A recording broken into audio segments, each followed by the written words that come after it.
Right. It is 6 o'clock p.m., Tuesday, June 2nd, and I am calling to order this regular meeting of the Fairbanks North Star Borough School Board.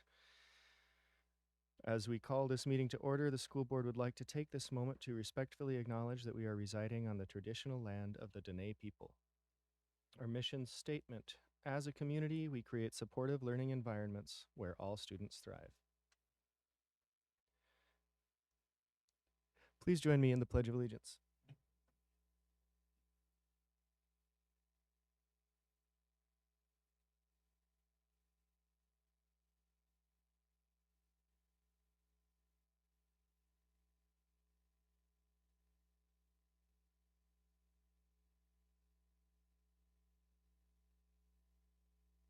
Thank you. Ms. Poland, will you please call the roll? Colonel Foster. Here. Thank you. Miss Charlie is expected. Miss Carol Hubbard. Here. Thank you. Mr. Doran. Here. Thank you. Miss Dillian. Here. Thank you. Miss Maple by Zoom. Here. Thank you. Mrs. Hull by Zoom. Here. Thank you. Miss Hewitt. Here. President Burgess. Here. The board has a quorum. Thank you. Next on our agenda is the adoption of the agenda. Consent agenda items marked with an asterisk are considered routine items not requiring public discussion by the school board. Unless removed from the consent agenda, asterisked items will be automatically approved when the agenda is adopted. Questions concerning these items should be directed to the administration before the meeting. If the superintendent or a member of the public wishes to have an item removed from the consent agenda, the request must be made to a board member any time prior to the start of the meeting. The board member has the discretion to accept or deny the request. Only a board member may remove an item from the consent agenda. If an item is removed from the consent agenda, it shall be considered separately as the last item of new business. Asterisked items will then be adopted by one single motion. Can I have a motion, board? Move to adopt the agenda with consent items. Second. Ms. Poland, will you please call the vote? Colonel Foster. Yes. Colonel Campbell is excused. Miss Hewitt. Yes. Miss Maple. Yes. Mrs. Hull. Yes. Miss Dillian. Yes. Miss Carol Hubbard. Yes. Mr. Doran. Yes. Mr. Burgess. Yes. Motion carried. Thank you. The agenda is adopted with consent items. Next on the agenda is public comments on reports and non-agenda items. During this section of the agenda, the school board welcomes public comments on non-agenda topics. This is an opportunity for community members to be heard. The board will note the topics, though no official actions will be taken. Topics may be referred to the administration for further research and future potential action.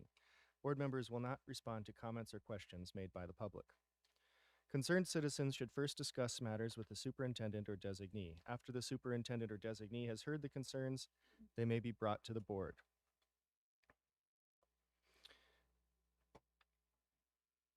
Individual students and district personnel may not be discussed in public testimony. Please contact the district office to route concerns about individual students or district personnel through the appropriate channels.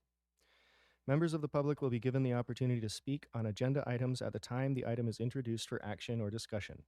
Once the agenda is published, testifiers should email or call the school board office by 4:00 p.m. on the day of the meeting to sign up for public testimony. Students who have signed up in advance or are in the room and wishing to testify will be called upon first, followed by members of the public who have signed up in advance in the order in which they have signed up. If time remains, anyone else in person will be invited to testify until the 1-hour time limit has been reached. A sign-up sheet is available in the boardroom before the start of the meeting for those who have not already signed up in advance. Speakers are limited to 3 minutes each and should provide their first name, spell their last name, and state their area of residence. First on my list of folks who have signed up in advance is Danette Peterson.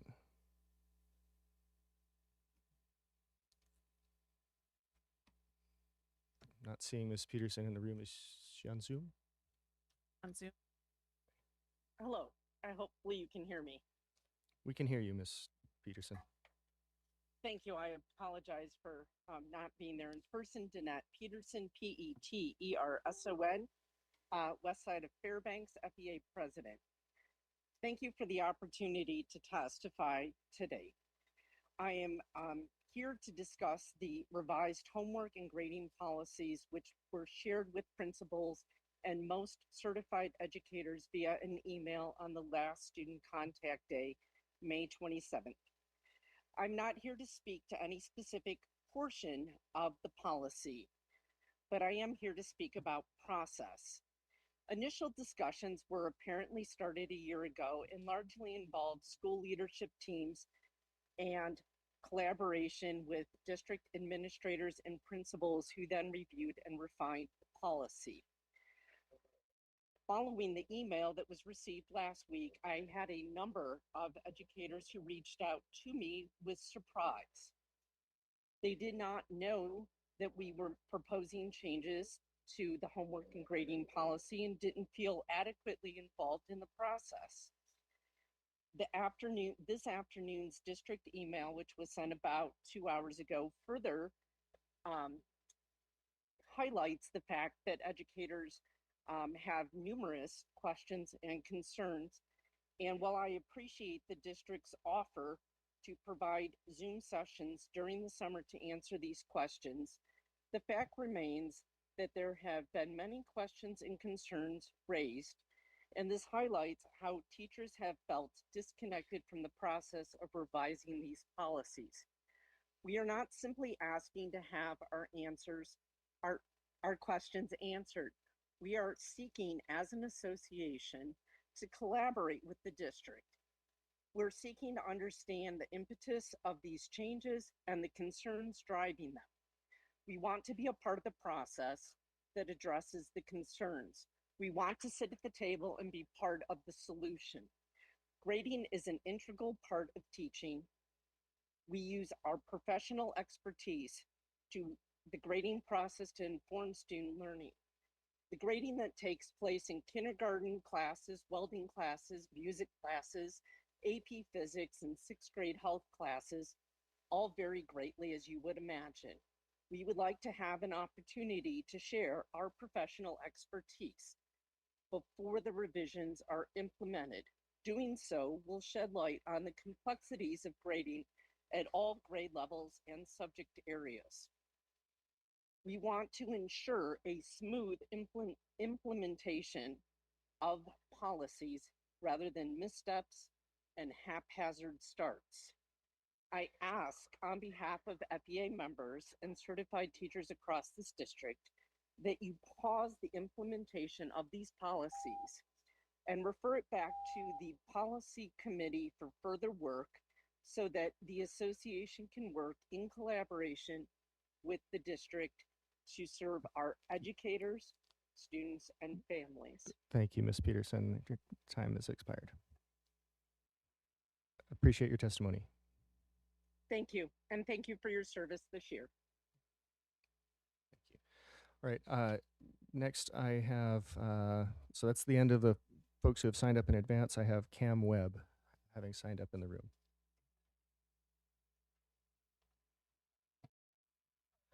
You'll please state your name, spelling your last name, state your general area of residence. You'll have 3 minutes. My name is Cam Webb, W-E-B-B, and I live in the Whitman neighborhood of North Pole. I'm here again to testify against the use of artificial intelligence in K-12 education and to urge the school board to engage critically with this technology and with the economic and power dynamics behind it. I'm not speaking against machine learning as a computational approach, but specifically about the deployment of large language models by the most powerful corporations the world has known. These corporations are legally bound to do just one thing, to enrich their shareholders, and capturing the minds and souls of today's students will lead to huge profits for years to come. Are you all done? This is the economic context for the growing use of generative AI by students, both at home and in the classroom. This is not a case of needs being met, but of a product being aggressively pushed. We didn't know we needed AI just 4 years ago, and yet we're now told endlessly by big tech and media that kids will be left behind if they don't use AI. We're told that AI domination is inevitable and that resistance is futile. To accept this is to usher in a world I think most of us don't want, a world of dependency on machines for many of the cognitive skills that humans are most proud of. Judging by videos of the booing at college commencements against AI boosters, the students themselves do not want this future. A recent Gallup poll found that Gen Zers have become significantly less excited, less hopeful, and more angry about AI over the last year. And an increasing number of studies are finding that learning outcomes can be undermined by the use of chatbots and generative AI, despite the lure of personalized learning. Things are moving very fast, and I believe it is time for the school board to revise the current AI policy to reflect the dangers of AI. I also think that it is vital to engage with parents.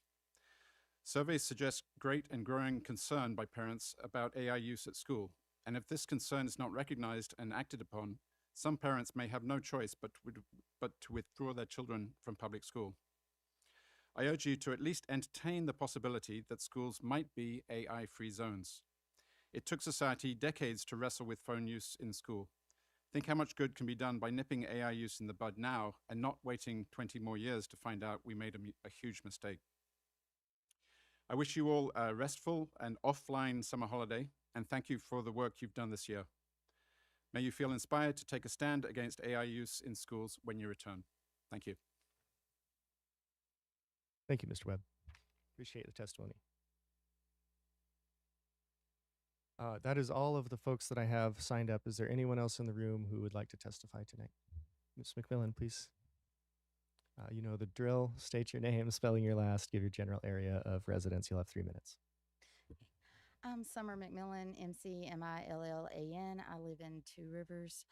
I just wanted to say thank you, guys, for your service to the students and families in the borough school district. You guys signed up to do a big job, and I just wanted to say thank you. And Colonel Foster, I'm glad you could be here tonight, and I hope you enjoy one of the little cupcakes I brought. I wish Colonel Campbell was here and Miss Maple and Miss Hull as well, but I just wanted to let all of you know that your service is appreciated. Thank you. Thank you, Ms. McMillan. Anyone else who would like to testify on non-agenda items tonight, please step forward. Ms. Cotter.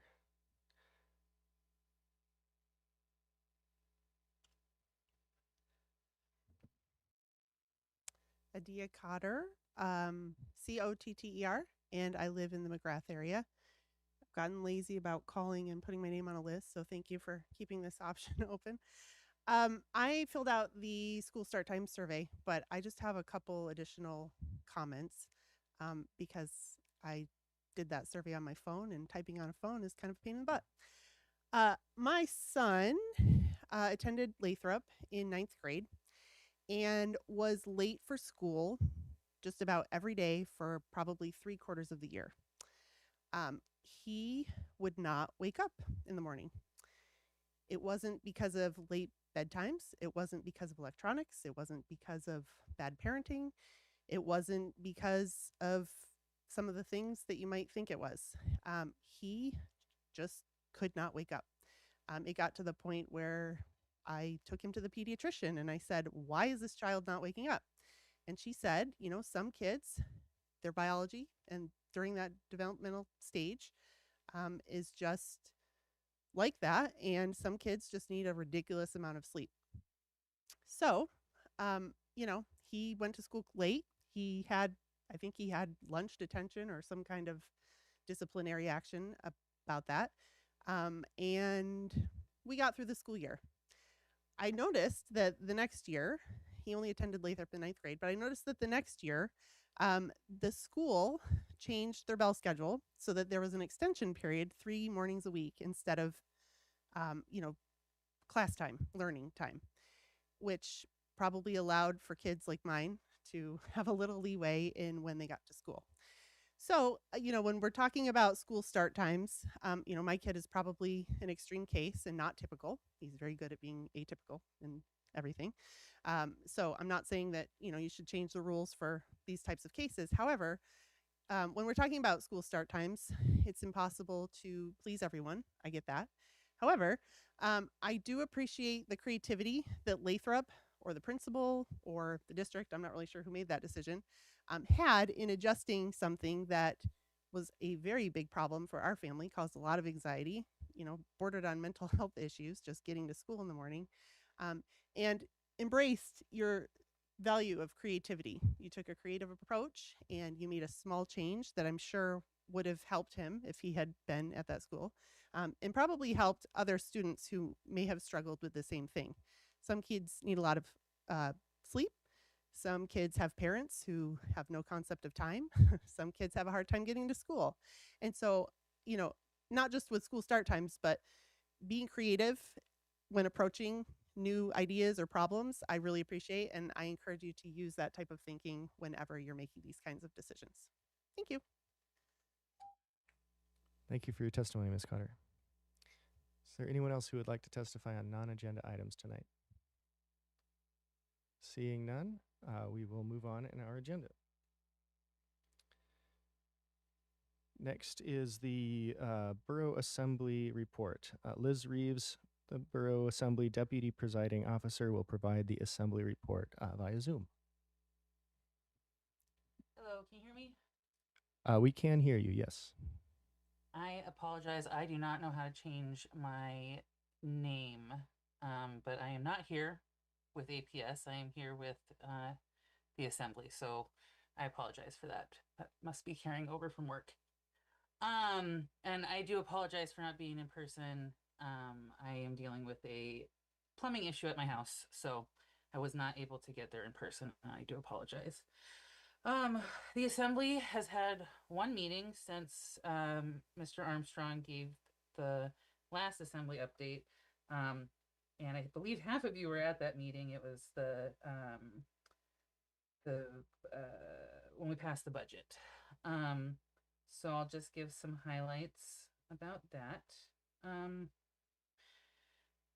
So for the local contribution, the Assembly approved $65.7 million. $60 million of that is from our the general fund, and 7 million is from 5.7 million is from the lapsed funds. The other thing that I thought would be appropriate to update you guys regarding the budget is that approving the budget did finalize the KIP, I'm sorry, I can't think of what that acronym stands for. It's been a day. The KIP projects, and there is over $6 million allocated in the KIP for fiscal year 27, going towards school district stuff. So looking at this list, Lathrop High School boilers and heat exchange replacement for $2.2 million. Hammy Pool family changing room for $400,000. Effie Cochran replaced the fire alarm system, $300,000. Lathrop High School track replacement for $2 million. Weller Elementary boiler replacement for $1 million. U Park Elementary fire alarm system replacement for $450,000.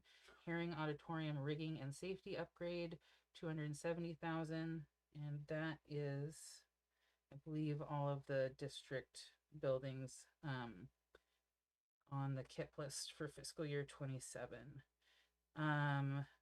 Other updates, Mr. Burgess, President Burgess and I are, we're going to meet soon to establish and set an agenda for a joint work session between our bodies that's currently scheduled for July 16th to discuss the agenda isn't set yet, so I'm not going to say what we're going to discuss, but the general idea is to discuss the ordinance and the lapsed funds and the issue and tension that's created between the bodies. So that is currently set for July 16th, and President Burgess and I will be meeting to finalize an agenda, I believe, next week, or start the process of finalizing that agenda.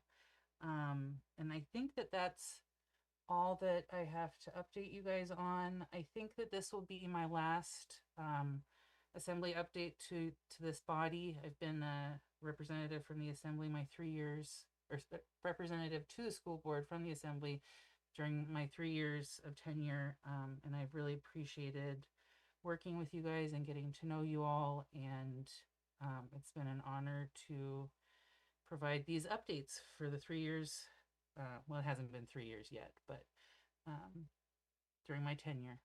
So I am open to any questions that you have about my update.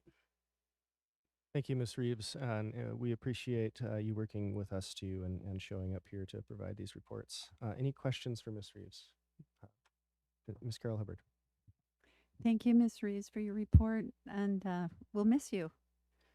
I do have one quick question. Would you mind going over the KIP projects a little bit slower, just because I was trying to write them down and I didn't get them all? If you could just go through that one more Yes. time, please. Thank you. Yep. Lathrop High School boilers and heat exchange replacement for 2.2 million. And Miss Carol Hubbard, these are all in there was no change from the mayor's projected, or whatever the whatever the budget was that's available online. I know that the finalized one isn't available yet because the finance is still running numbers, but there was no changes to that. So these can all be found online in the budget that the mayor put out. But I'll go through these. So the Lathrop High School boilers and heat exchange replacement for 2.2 million. Hammy Pool family changing room for 400,000. Effie Cochran replace fire alarm system, 300,000.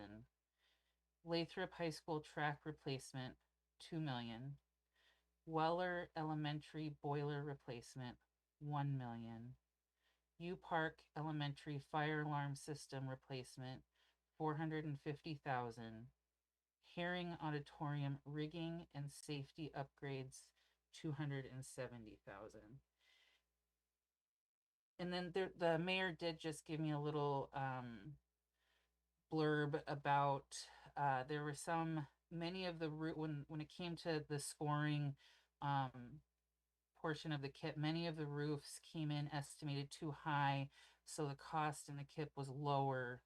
And then all of the playground estimates were very low, and then they came in much higher during the scoring process of the KIP. So there were some things that were shuffled around from the school board's top 10 priority list, and then there were 3 people from the district who were involved with the scoring process. But because of estimates and scoring, things kind of got shuffled around a little bit. But those are the ones that were approved in this budget for fiscal year 25.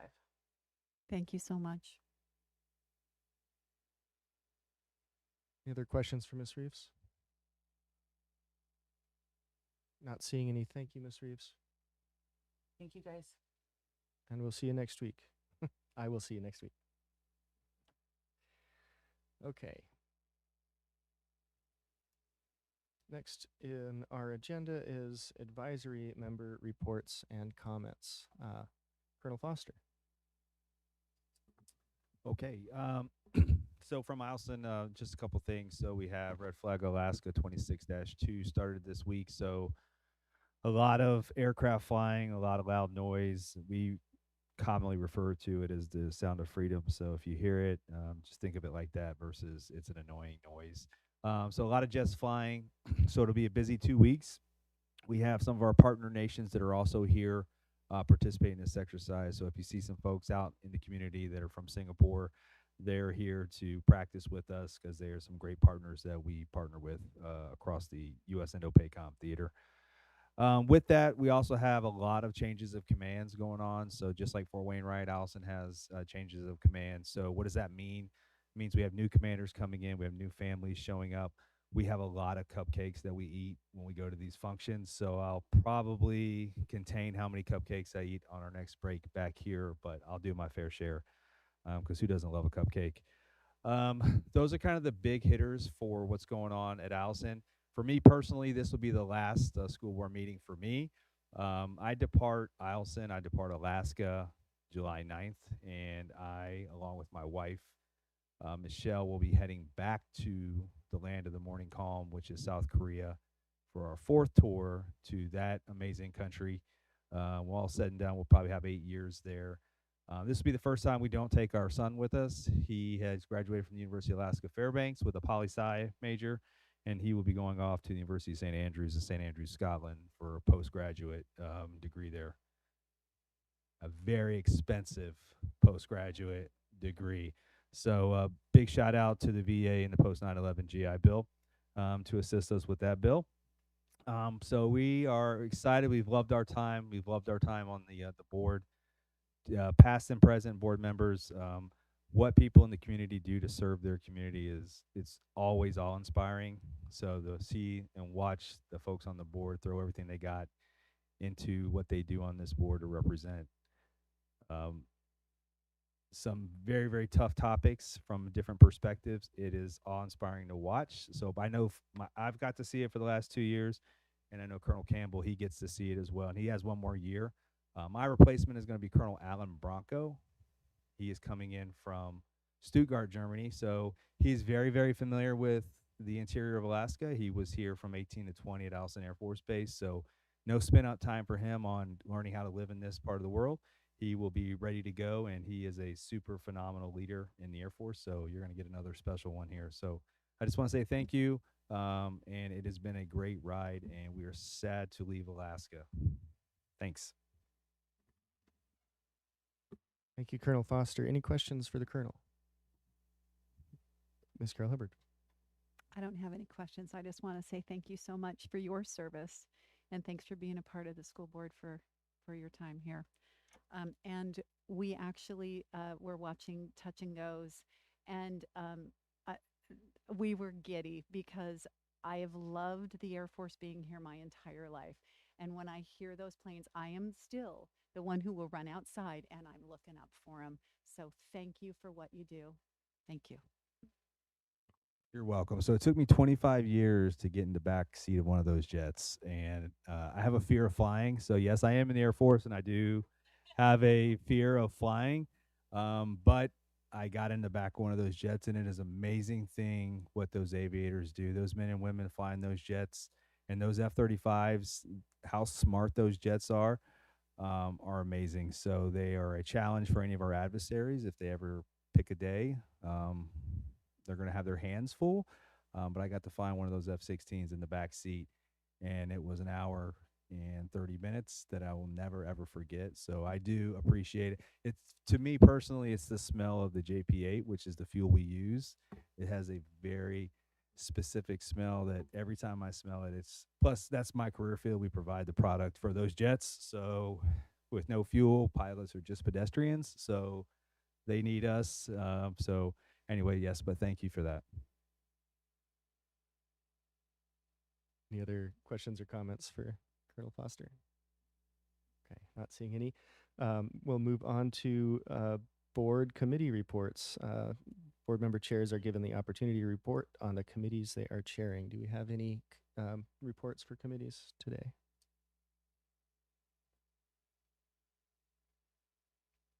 Okay, not seeing any hands.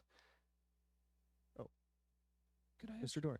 A moment, not on a board committee report, but just to go back in terms of to Colonel Foster. I'll allow.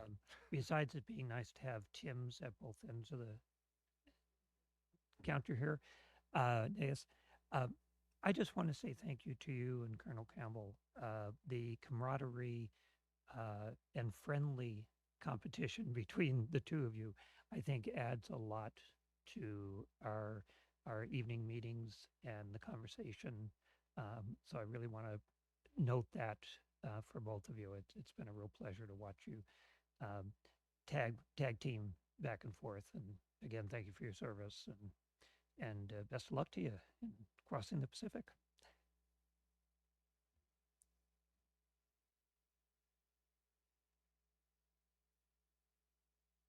Okay, well, we will move on to the president's report, and I will be giving folks another opportunity if they wanted to make any additional comments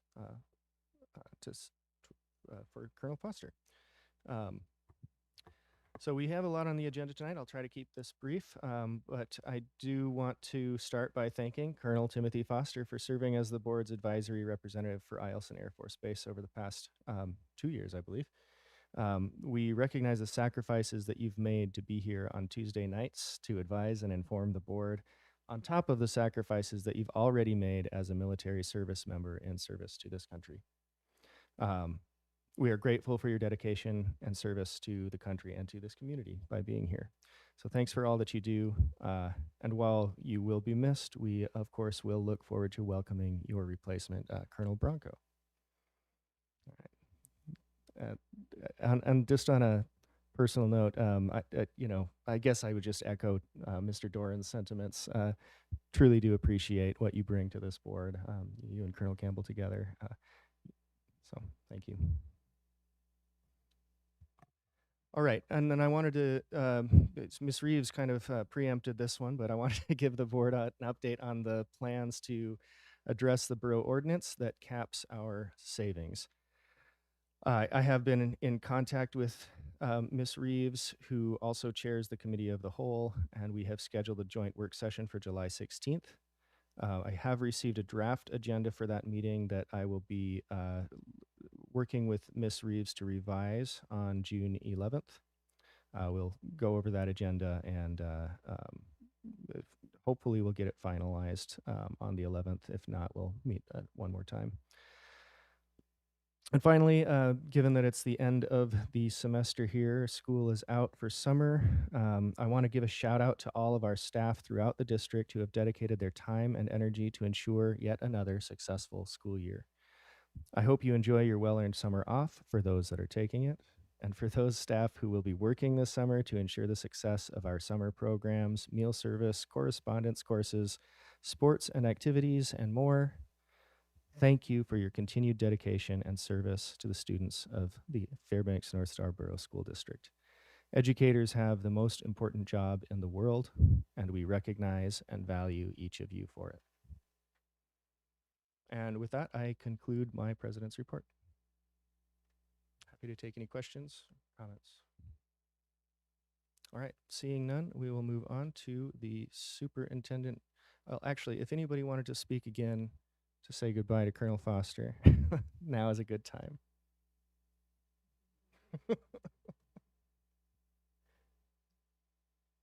All right, we'll say, I'm sure there'll be some personal goodbyes. We'll move on to the superintendent report, Dr. Minert. All right. Thank you, President Burgess. And I'll say my goodbye and hopefully we share a cupcake before you go. But thank you, Colonel Foster, for all of your time on the board. It's been helpful having your actionable reports on a biweekly basis, letting us know how the military movements are impacting our students and families and what supports we can provide them. And so thank you for that. Congratulations to your son on his graduation and his next adventures. I was able to run into him in DC last year as he was interning, and man, what a fine young man you've raised. And I know he's going to do great things in the future. So excited to keep up with his adventures in life and see what he's up to. And then I will also add on, my family and I love the sound of freedom. My little boy and I were out playing basketball the other day and ran out and saw fighter jets through the air. And not only is that awesome to see, but it sets up a great learning experience for our children in this community in terms of what a sacrifice you all make on a daily basis for our freedom and our safeties. And so I just want to thank you and the men and women that serve in our military and what a sacrifice you make. So thank you, Colonel Foster. Welcome to Miss Poland, who this is her first official meeting chairing this side of the dais. She's been here for a little bit, learning the ropes, and the board and administration is very lucky to have her continuing to support our efforts. And so it's great to have you here with us on these late Tuesday evenings. For any teachers listening, I did want to build on some of the testimony tonight on the updated grading and homework administrative regulations. I want to make sure that there's a distinction between policies and administrative regulations and folks understanding what those are. We did send out an email this afternoon, so if you haven't seen that and you're an educator within our district, please do check your email. It will provide updated information in terms of the processes that we went through to draft the policies and the updated regulations, as well as participation in drafting those. There does seem to be a significant amount of misinformation swirling around the updated administrative regulations. And so we've sent out information around that, and we'll have some updated Zoom sessions and meetings in the fall to ensure that everybody understands what's contained within those regulations. I do want to say, because ongoing feedback is important to the administration as we draft regulations, we will provide additional collaboration sessions this summer through Zoom meetings. In addition, we'll establish an additional asynchronous feedback structure so my team and I can collect additional feedback on the administrative regulations. And really the real goal when we're drafting administrative regulations is try to align directly with the policy that the board has passed. The board passed updated policies in October, and from that time period on, administration has worked with a variety of stakeholders to try to draft administrative regulations that align with the board's intent. And so those administrative regulations are in draft form right now. We do want them finalized in preparation for the fall, but we have a number of months to continue to refine those administrative regulations, and just want to thank those of you that have wrote in and provide professional feedback in terms of things that we can tweak to make those regulations more understandable and implementable in the classroom. So wanted to start with that this evening. I want to congratulate Barnett Magnet School on their 20-year anniversary. I was able to go to their celebration last week. It was great to see their school community come out in force. They had created, as a school community, an amazing video that had the first principal of the school speak to the student body, as well as a number of other principals and teachers that had served in Barnett over the course of the years. And then they had a wonderful outdoor celebration with balloon animals, face painting, hot dogs, cake cutting, all kinds of fun things. And so, and a tree planting from Miss Hewitt that was there. So there was a lot going on. And just want to congratulate that school on an amazing first 20 years. And we look forward to seeing successes in the future as you continue into another 20 years. I also want to stay with Barnett and highlight an impressive accomplishment by the students at Barnett in the Prodigy National Cup, which is a math competition for elementary schools around the nation. Barnett Magnet School participated in this competition and answered a total of 107,533 correct math questions the second semester, earning the #1 spot in Alaska and 11th in the nation. I think this is an incredible achievement, especially considering Barnett competed against more than 2,000 schools in the National Cup and more than 70,000 schools participating overall this year outside of that cup. So congratulations to the students and the faculty that were working on that project, and that is an amazing achievement and goes to helping our students' math proficiencies as they continue that practice. We received wonderful news last week that our district's FY27 application for the Alaska 21st Century Community Learning Center grant, many people know it as ASP, that was awarded for next year. That was great news. It was something that we had anticipated coming for a while, but it was delayed in terms of the announcement to us. And so we are very happy about that, because that will continue providing after-school programs at Ann Ween, Denali, and Hunter, as well as reintroducing an after-school program at North Pole Elementary School next year. The grant also includes an Elementary Academy of Science and Technology, which we call EAST, summer learning program. So it continues to provide funding for that. And then that funding is coupled on top of a previous grant application that provided after-school programs at Arctic Light, Tickasuk Brown, and University Park Elementary School. So in total, we receive about $1.5 million on federal funding to provide those after-school opportunities. It's an amazing support for our students and families here in our school, so very thankful to the federal government for providing that, and thankful to Miss Lindsay Weaver for all of her leadership and direction in continuing to secure the grant and make sure that that program is successful for our students and families. Wanted to provide an update on some cell phone policy data. For those that don't know, in May of 2025, the school board adopted a new district-wide cell phone policy to provide clear and consistent expectations across schools in terms of cell phone use and where cell phones should be at during the day, which means turned off, away, and in your locker.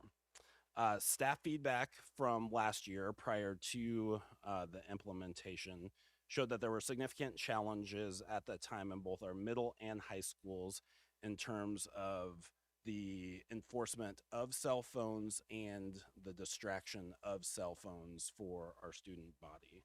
At that time, 33% of middle school staff and 84% of high school staff reported high levels of disruption. This was before the policy. Consistent enforcement at that time was also a concern, with 51% of middle school staff and only 9% of high school staff reporting that protocols were consistently applied at that time.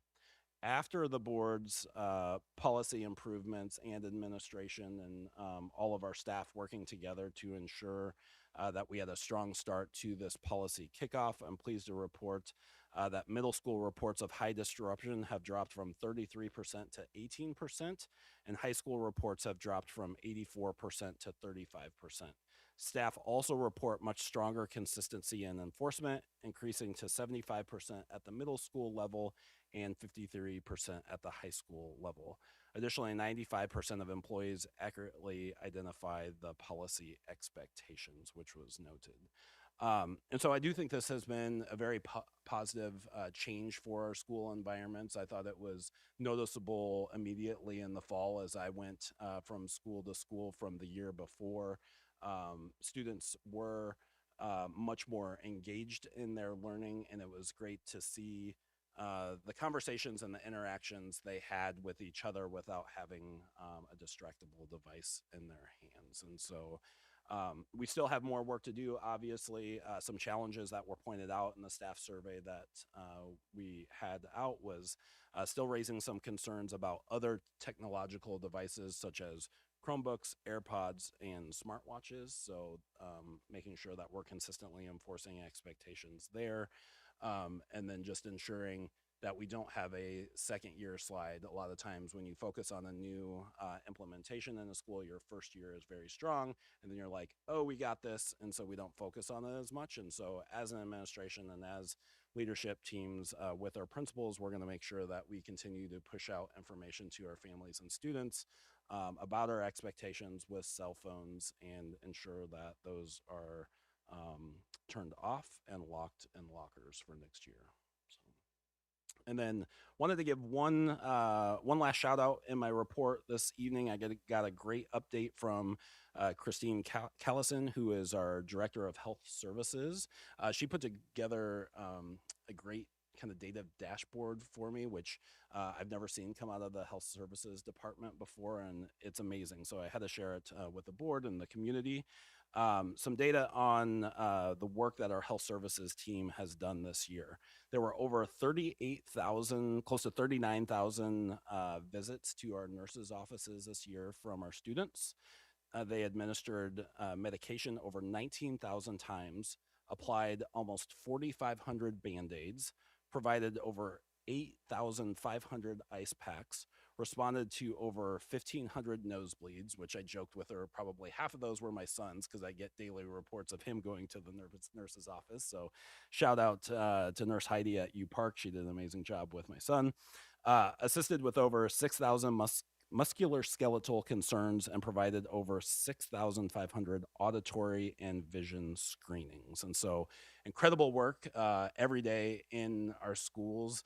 I think the amazing thing about health services and the vision that Christine has for her department is they are there to support our students to ensure that they can go back into our classrooms and participate in the educational environment. She has a lot of data that shows how health services supports those efforts and isn't just having a student come to their office and then sending them home. Their goal is to try to get them back into the educational setting so students can learn. And so thank you to Christine for her leadership, and then thank you to all of our health assistants and nurses that cared for our students all throughout the school year. So that concludes my report for this evening, and happy to answer any questions for the board. Thank you, Dr. Minor. Mr. Dorn.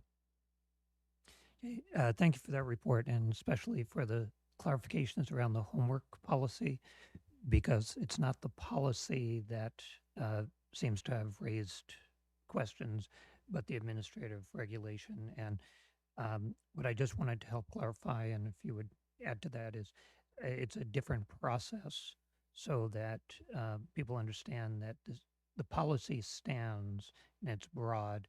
The administrative regulations, which seem to have raised questions as an administration, as they give input to you, that does not come to the board for review or approval. It's the administration piece. So it's actually a much faster process. If you see something to change, you can do that.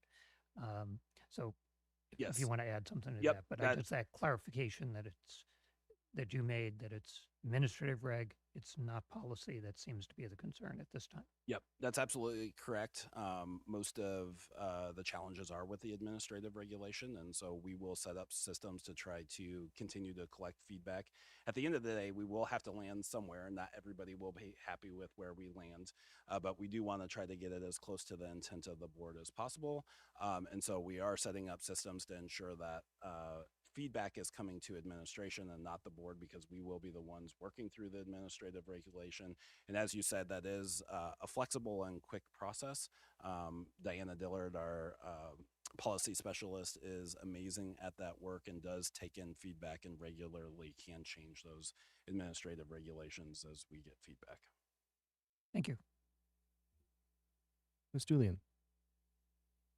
Well, thank you so much for talking about cell phones. That was a big, I tried to hang my hat on that one last year, and it's so good to hear. Great policy update. Yes, thank you. And I am glad that it is working. I've heard good feedback anecdotally from educators, but it's good to see the numbers backing that up as well. So that's fantastic.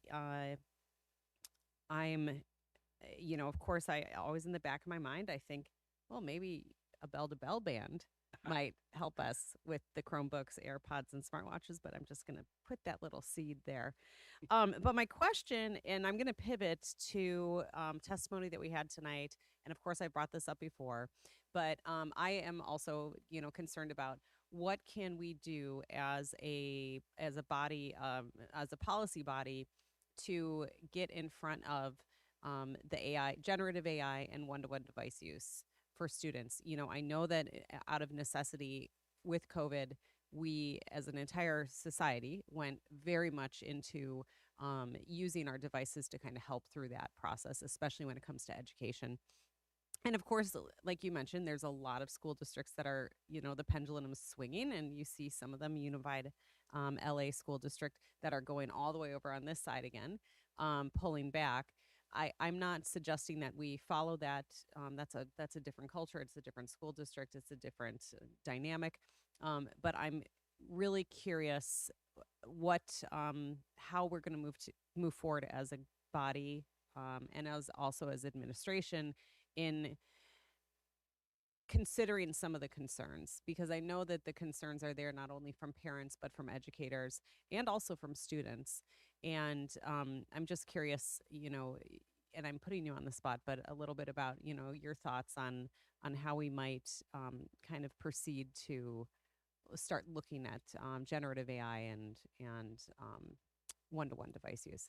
Yeah, absolutely. So the board did adopt an AI policy about a year ago. I think we relooked at the AR and the policy about 6 months ago. And so we do have a policy in place for AI. I do think, as you note, looking at guidance for our educators on how much screen time students are using in our class and what kinds of things they are using their devices for is something that we are very interested in as administration, and want to work thoughtfully through that process with our educators in the first semester of next year. As you stated, some school districts have swung really quickly in kind of an opposite direction,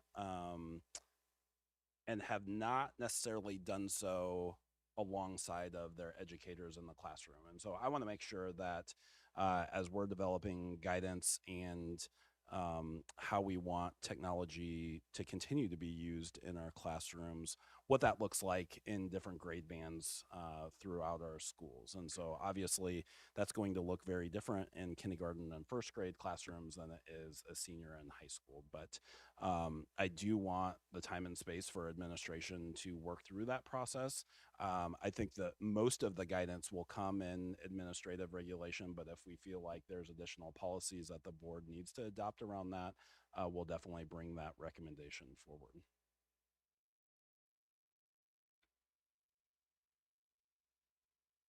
Mr. Dorn? Again, hitchhike on Stillion, just a moment on that. With AI, and our district was one of the near the forefront in putting a policy together, so we would have something to work from, which I think speaks well of our district. But could you address the other piece, because one of the issues is it's a technology, and AI is just a nondescript, very, very broad term.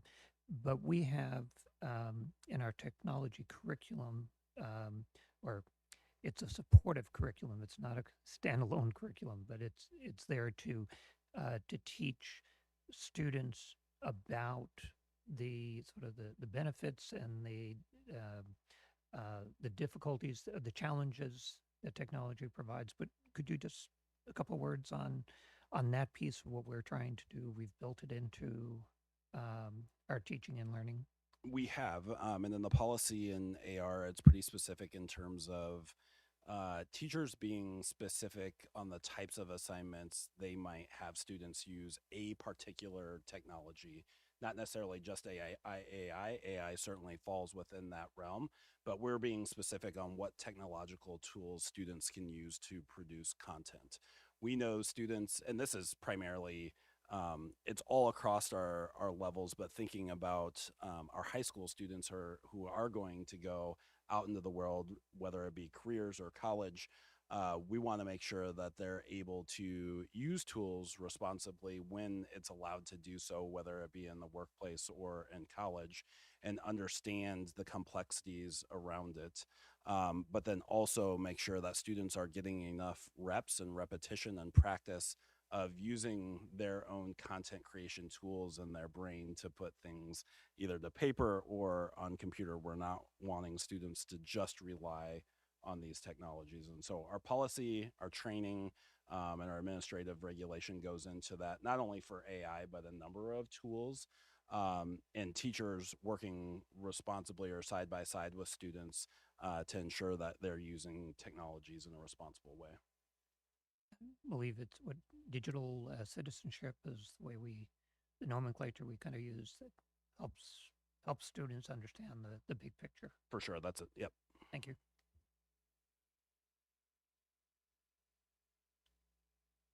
Ms. Julian? Sorry, I have one more follow-up on the sorry, let me get my bearings here. Here it is. The concerns around the homework administrative regulation.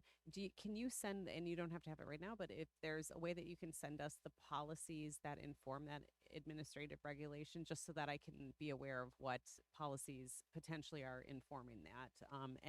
And when you're looking through the concerns that we're getting from educators on that piece, are there considerations on the policy that need to be made, or is it really just around that administrative regulation? I think it's too soon to tell if there's concerns with the policy. Most of the concerns around the administrative regulation are misunderstandings around what we mean by homework and the 10% cap on grading homework.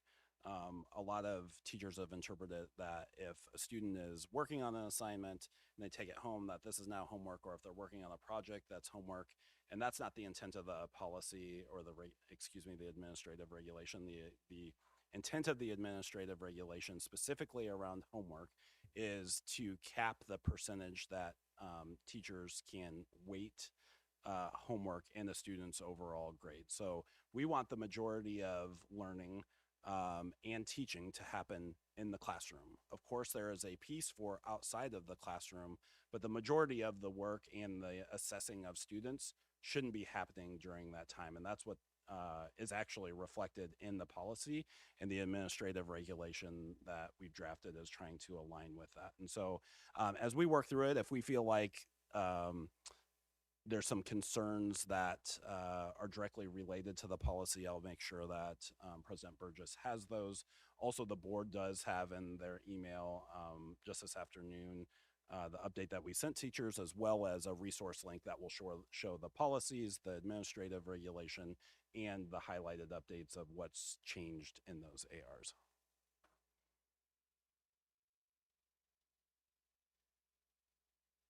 All right, I'm not seeing any other questions from board members. Thank you, Dr. Meinert. And so next on our agenda, we're getting into some business items. Let's go ahead, though, before we get there, and take a 10-minute break. We'll take a 10-minute recess. Please be back in your seats at 7:06.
All right, it is 7:06 p.m., Tuesday, June 2nd. I am bringing this meeting of the school board back to order.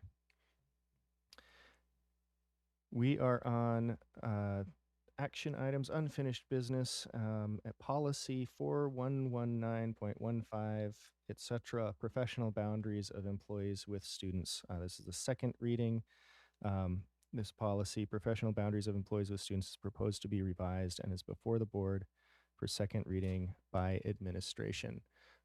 We will start by opening public hearing. Is there anyone who would like to testify on this item tonight? Not seeing any. So we'll bring Ms. Stillard up and go from there.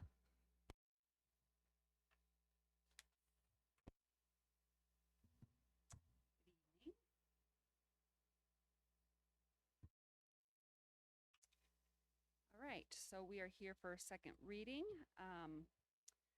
Since first reading, as the board is aware, we did receive quite a few recommendations from Borough Legal Counsel. And so we have an edited version. We did incorporate much of what they recommended. This draft that we have for you today has been fully vetted and approved by Borough Legal Counsel, including the decision to move some of their recommendations to an administrative regulation.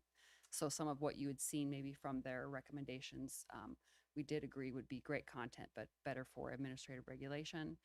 And then that also gave me an opportunity to go over the questions and recommendations that the school board members had at first reading.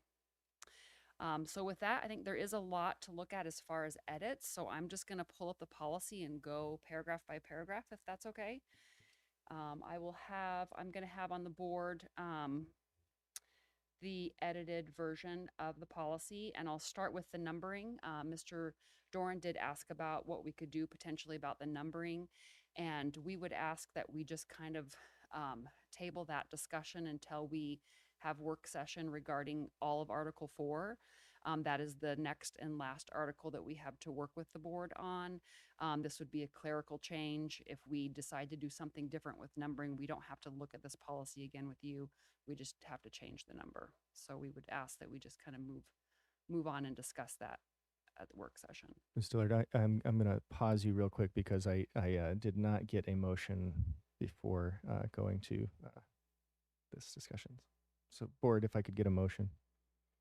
Move to approve for second reading, public hearing and adoption of policy 4119.15 /4219.15 /4319.15 professional boundaries of employees with students as edited. Second. Okay. Moved by Mr. Doran, seconded by Ms. Hewitt. Thank you. Ms. Dillard, please continue. Okay. So with that, I'll move into the first paragraph. In the first paragraph, we did edit the last sentence to say in the course of their service with the district. So any other adult who interacts with students in the course of their service with the district. This is an important distinction because this essentially defines the policy's jurisdiction. Otherwise, this would be pretty broad language that encompasses people that we don't have legal authority over, essentially. So this language came from legal, and we agree with the change.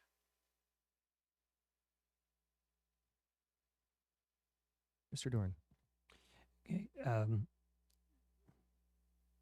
I don't disagree with the change here. Just the understanding of it in the course of their service with the district is, I'm just trying to think when they leave, if it's a contractor or such, or if it's somebody who is ongoing teaching, working with the district, but the student has graduated, so that if this would not apply to someone who is a student who has graduated. Does that make sense, what I'm asking? Yes. Yeah, and I think it also, like family visitors or spectators at a sporting event or something like that. I mean, there's a lot of adults that might be interacting in the school that would not necessarily fall under being in service of the district where we have, you know, a jurisdictional authority over them. Yeah. It can be a little bit hard to completely clarify in your mind one way or the other because there's a lot of crossover, and that kind of the policy tries to touch on that too when it's talking about pre-existing outside relationships. We're going to have kids who have friends, but this really comes down to the connection that that relationship has to our authority as the with the work that we have in the school. Right. Okay. All right. I just less the wording, the specific words as the understanding that goes around it, because that's what informs policy as well. So thank you for explaining that. Anything else?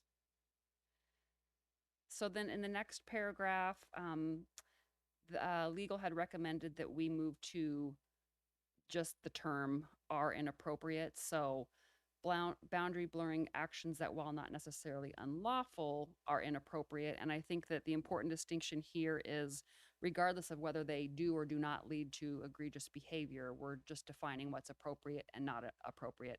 And that aligns with our current guidance that we provide annually to staff. We have it designated by examples of appropriate and inappropriate behaviors, and that will be the same formatting that we have when we complete the administrative regulation. So we agreed with that edit. Okay. I won't have anything else until we get down to the next edit under pre-existing outside relationships. Is there anything that is above that? Ms. Hewitt. I was just going to ask, were there any edits that we did not incorporate into this document? Yes. Primarily, I won't be able to speak to them in detail, but I would say primarily all of the things, most of what they had was very valuable. And I believe the board received the email from legal too. Most of what we chose not to put in the policy was really getting into procedural details and clarifications that we felt would be more appropriate for administrative regulation. And legal did agree with that. Off the top of my head, I know, like going back to the very first paragraph, the course of their service with the district, legal had recommended in the course of their employment with the district, and we changed that to service, and legal agreed because we're talking about approved volunteers and stuff. As we go through these paragraphs, if anything triggers my memory on what we might have You don't decided. have to go into detail, just a Okay. broad overview is fine. Okay. Appreciate it. Okay. Okay, so with that, we'll get down to pre-existing outside relationships with students.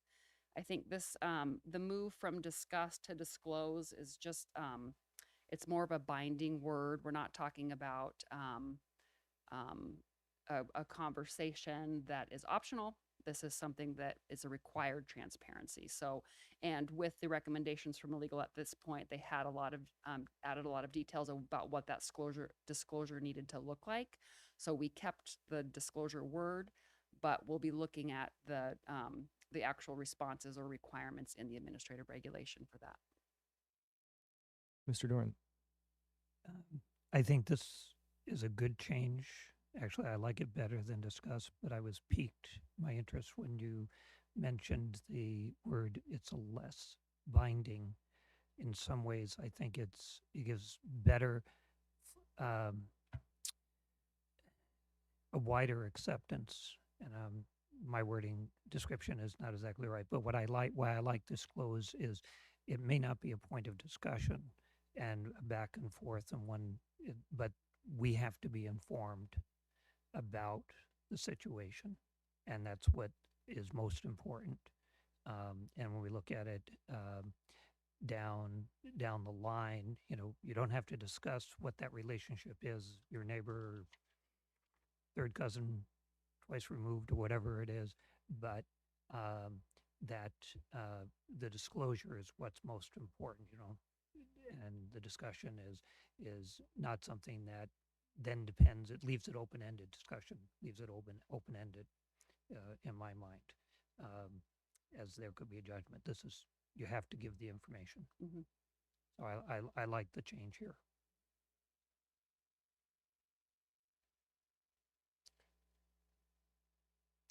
Okay. With that, we will go into the section of transportation and housing of students. And I will say there was a lot that happened under this section. So I'll just kind of go over it all quickly and then we can talk about it. So that first section that was removed, acting solely in their capacity as district employees, essentially we removed that because of the addition that we put in that very first paragraph. In that very first paragraph, we define this policy as, being regarding interactions for any adult in the course of their service with the district. So that language applies to the entire policy. Legal did recommend us taking it out of here, and they had added it to that first paragraph. This first bullet A, really, I think she just was making this a stronger, clear standalone statement. It looked good to us. The recommendation was to combine emergency transportation and housing. Our current policies do have it in two separate policies, but it does make sense to bring it together. And it was also emphasized that transportation should be treated as seriously and as significantly as housing. So a lot of this language about steps to take in the case of an emergency that was in the housing, but not transportation. So that's all together there. We did bring in the for which prior authorization is not possible, which was a recommendation from Ms. Julian to kind of bridge this section from what would written record to what might be happening in an emergency. So that was added and legal agreed to that. I will say you won't see it in this copy, but in the clean version, we do have B, voluntary participation, actually coming after C, emergency and housing. So that further kind of helps bridge the flow of that section. And if we need to look at that other copy, we can. I just noticed that today that had not been moved here. But the policy that we'll be voting on, the clean version, would have that after. And I think that there was some discussion about maybe wanting to define a little bit better what an immediate report looks like. Maybe we could define it as at the soonest opportunity, some language around that, but there is going to be more opportunities to add that context to the administrative regulation.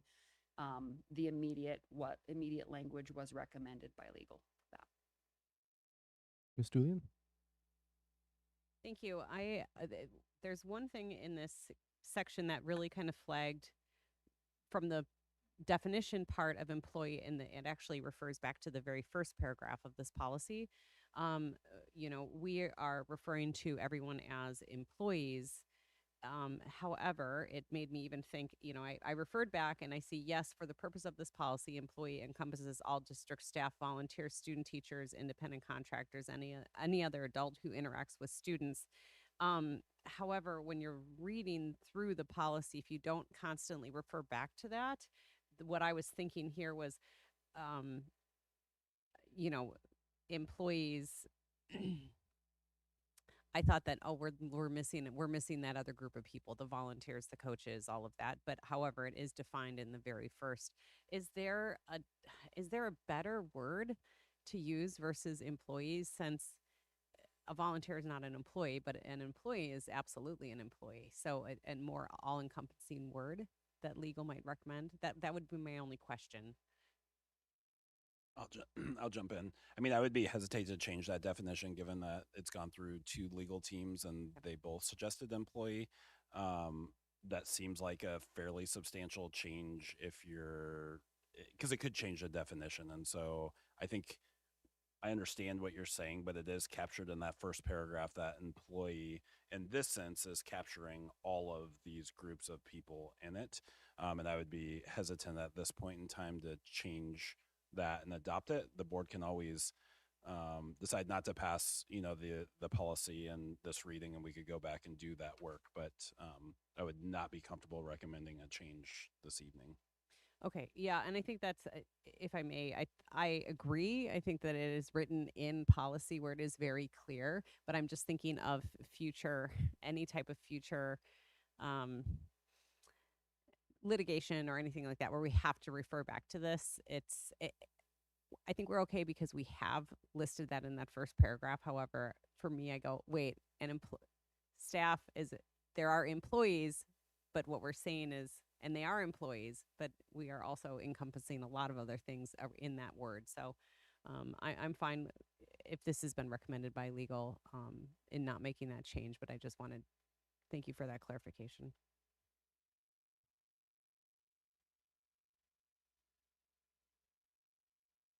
Mr. Doran. Okay, thank you. This is the section that I have the most questions about and concerns with. I'm a little concerned about deleting that in the first paragraph of 3, deleting the phrase acting solely in their capacity as district employees, because that's what we control. And because we do have a lot of crossovers, I think that keeping that phrase in makes it clearer what that this is where this governs, because we do have people who are neighbors, who are relatives, but not guardians. We have a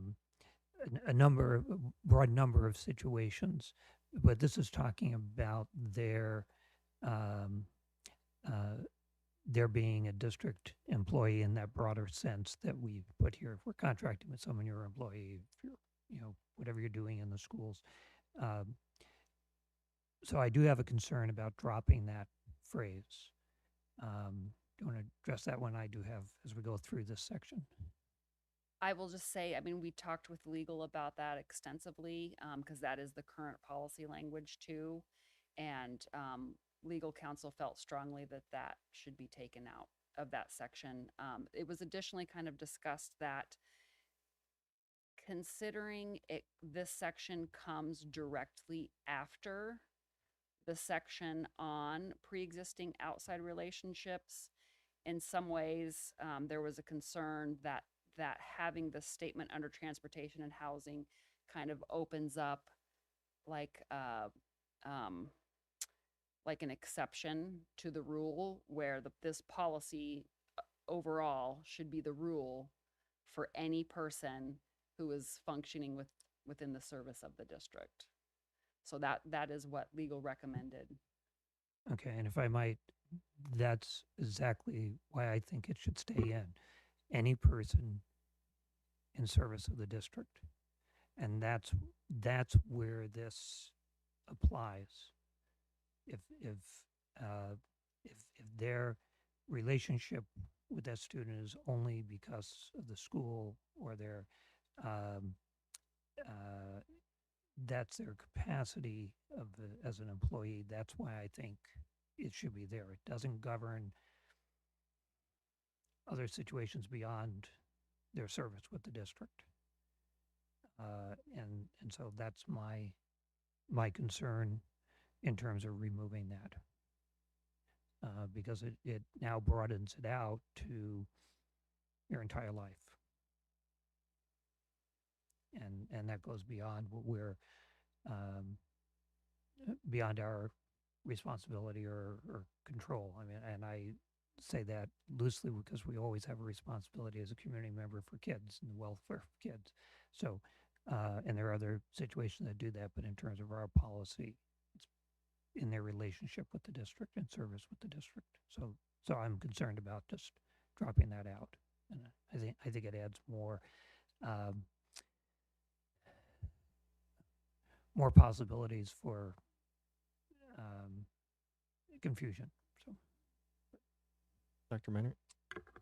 Yeah, Mr. Doran, I originally thought along those same lines, and then as I sat and marinated on it a little bit more, I do feel like it closes a liability gap for us, because now it is very clear in terms of if you're an employee, you are going to get written or prior authorization from the superintendent or designee, where if that's left in, an employee could say, well, I wasn't acting solely in the capacity, so I don't need that prior authorization from the superintendent. And so I think it makes it very clear in terms of, regardless of if you intend to transport or house a student, you need that authorization. And so I think that's the definitely the attorney's concern, is closing that liability gap for the district and being clear that that prior authorization must be sought and distributed from the superintendent or designee.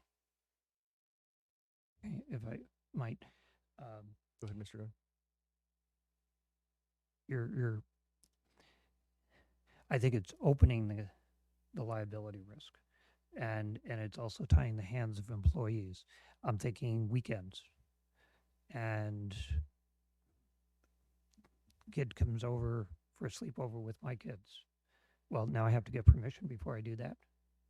Or, transporting them to a soccer game or softball or so, we're saying you can't do that. No, you better get this early ahead of time. It has to be written. It's not an emergency, but because we're a small community, and I'm not acting in service to the district on the weekend, there are some situations where people they're coaches or sponsoring administrators and stuff like this, working with activities. But I'm thinking this happens all the time in our community. What about during the summer? People are transporting while there's, and that's why I think the lack of clarity opens up the liability on a greater basis. So I do have real concerns about that. And I appreciate the legal opinions, but they're also not operating in schools when these situations actually come up.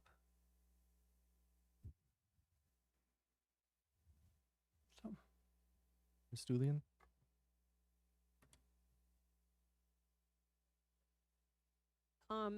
I'll say that I am concerned about this piece in particular because of the one that is being discussed right now, the acting solely in their capacity as district employees being struck. I recognize the liability that it is addressing, and it's saying that at any point, and to Mr. Dorn's point, we're a small community, and and many of our educators have children of their own who are in the district and have friends, and and I'm even thinking just going for a birthday party and picking kids up and transporting them home. And I'm really curious if that conversation happened with legal, like all of those scenarios, and the and just how we actually operate as a community. Now, in saying that, I also recognize, and I'm very appreciative that we're moving forward with a policy that puts more guardrails on this and provides our educators with clear direction and clear policies around interacting with students, and also for the protection of students. I mean, this is what this is all about, and so I'm very pleased that we're moving forward. But to Mr. Dorn's point, there seems to be a piece about the actual implementation of how our community operates that I'm scratching my head going, well, how is that going to work? So I don't have a direct question, but I am a little bit concerned about exactly that scenario. Ms. Carol Hubbard? Yeah, I'm feeling the same way, and so I won't repeat what they both just said, but I agree with them. Could we put an or, like an and or, so that the prior authorization from the parent guardian is enough, or from the superintendent or designee? So it could be and or, and that way that covers the weekend trip to the movies and then hauling everybody home, or the birthday party, whatever. Because I'm sure that Dr. Minor doesn't want to have to approve every single slumber party in the district, right? So is that a viable solution possibly? Yeah, and I guess I'll just reiterate that that statement that's being struck there is not wrong. It's actually stated at the we're stating the same thing at the beginning of the policy to set the tone for the entire policy. But legal was not saying that that statement was wrong, and we're not saying that that statement is wrong. But it was expressed that it was concerning to the risk committee that looked at it too, that it flowed right after that section on pre-existing relationships and felt like a bit of an emphasis on if that a pre-existing relationship would automatically negate the need to follow these other procedures when you're going to have connections with students through your employment. So, I don't think, again, that I think the information is there in the policy in that first paragraph. Ms. Hewitt.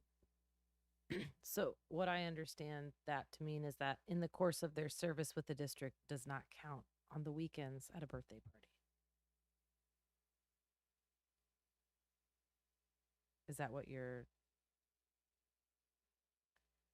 I think it's hard to totally suss out and define every different social interaction that we might be considering, but if the situation is not related to your employment and is solely about a social aspect of your life, then it is not going to be something that's happening within the service of your employment with the district. Mr. Doran. Okay, I'm sorry, I might be getting confused because it seemed you just said why we want to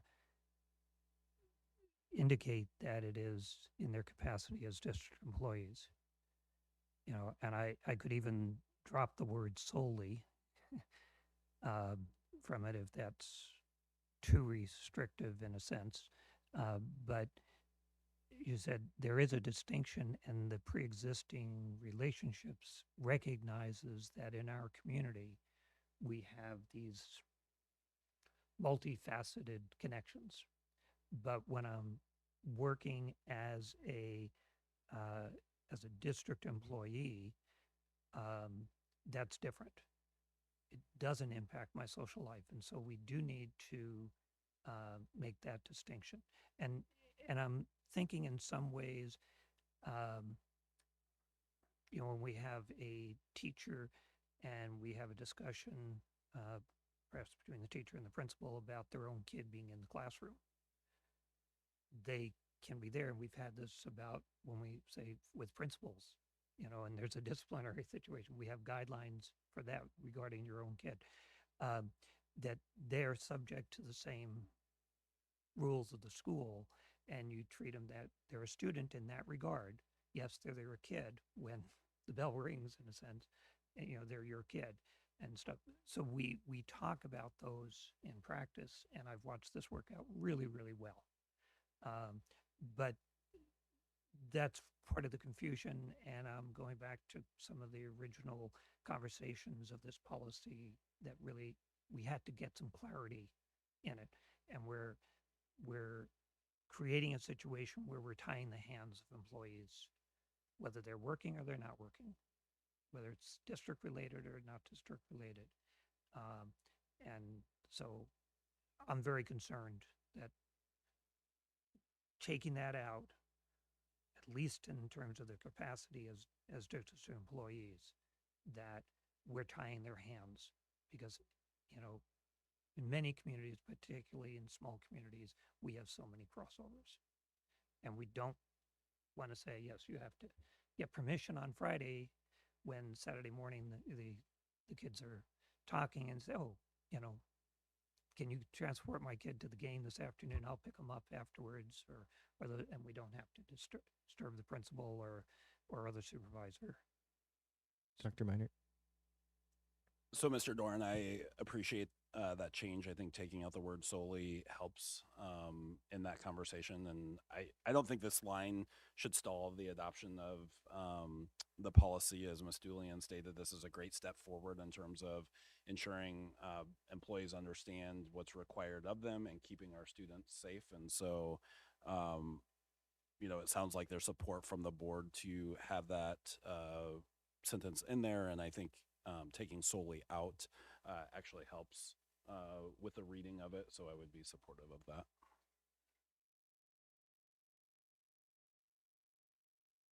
Consider it as edited unless there's an objection or from other members or whatever for the conversation.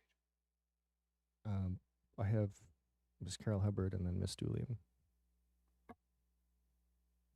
Thank you. Okay, so you referred back to the first paragraph of number 2, and I reread that, and it's very clear that the school board recognizes that employees may have familia and pre-existing social relationships with parents, guardians, caretakers, and of students, as well as with students. So that sort of presets the next section, which is what you were saying, that it's defined up here that it's okay to have a pre-existing relationship and a dual relationship. And so if Mrs. Julian's children are going to be in a place where I am, and she calls me and she says, hey, bring my kids home, we already have that. I don't need to call Dr. Minert to get permission. We already have an understanding. We already have a relationship. And I think that relationship is defined in the first paragraph of number 2. So kind of in defense of the way this was written and in the spirit of the legal team who approved this, if we read it and we flow from the first paragraph of number 2 into the first paragraph of number 3, it's very clear. And I would support it the way that it's written. Ms. Julian.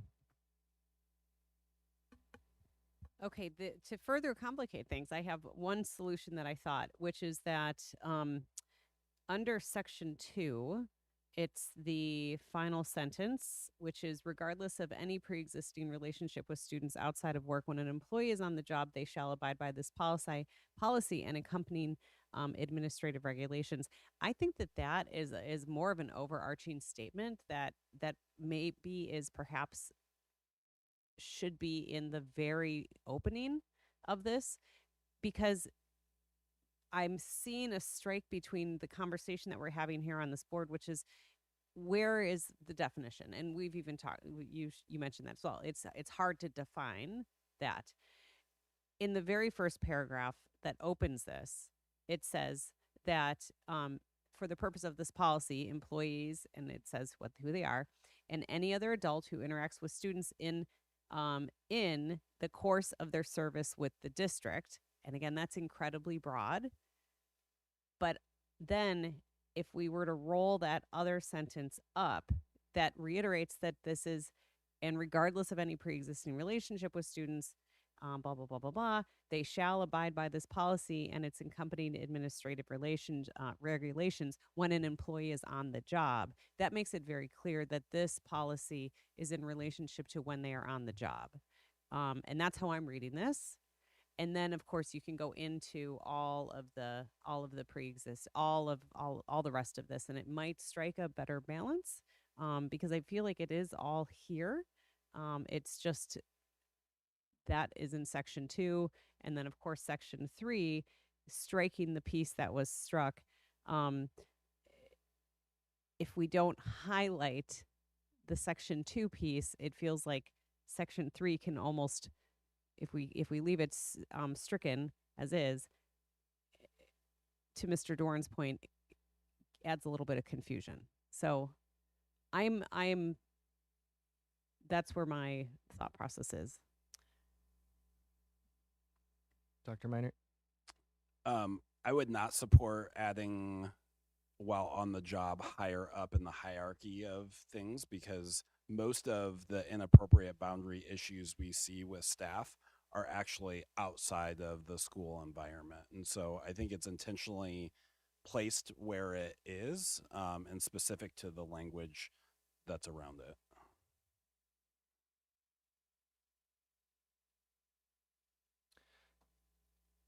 All right. So I'm just going to take a moment here, put myself in the queue.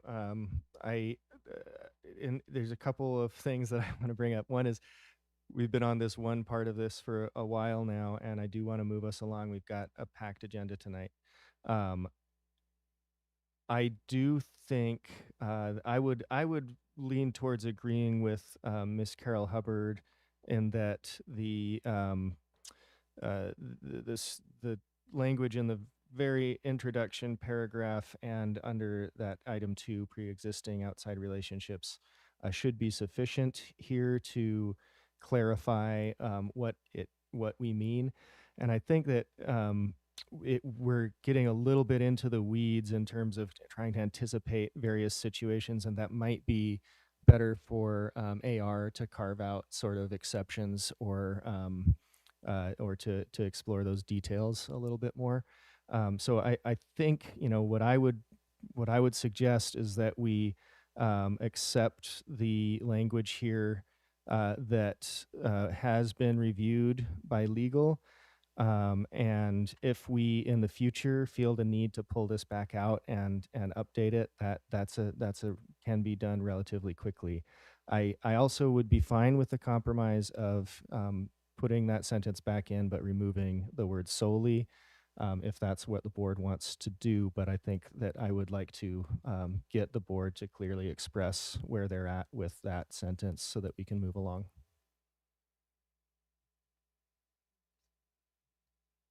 Ms. Carol Hubbard. Sorry, I just was going to say, I'm fine with it stricken exactly how it's written currently. Stulian. I'm supportive of what you just put the motion that you just put to amend, or it's not a motion, but I'm supportive of removing the word solely and leaving the rest in, reinstating the rest. Ms. Hewitt. I'm supportive of as is approved by legal. Mr. Doran.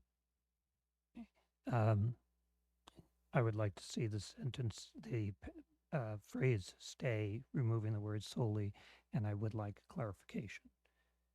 Okay, we're talking about as approved, as recommended by legal or following legal review.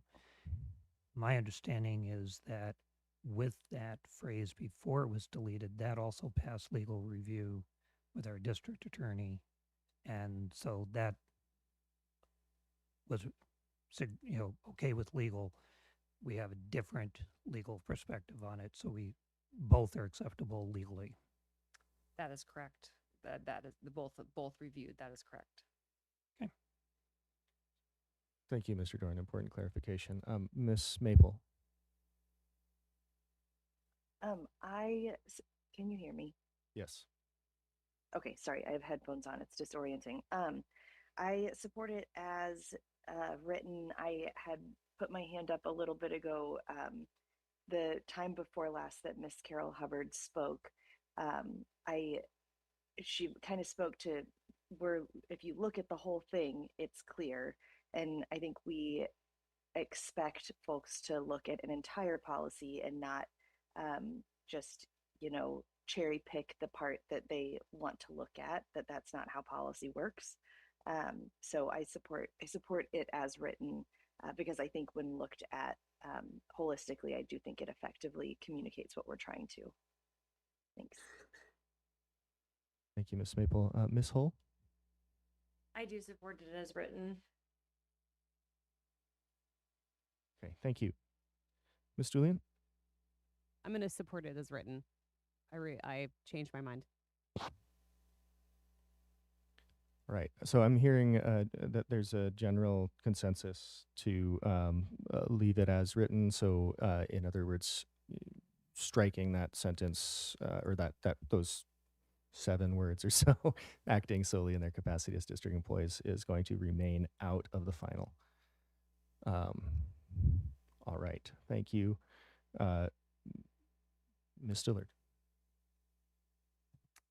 Okay, thank you so much. So is there any other feedback or specific questions regarding how we did combine emergency transportation and housing, that long paragraph?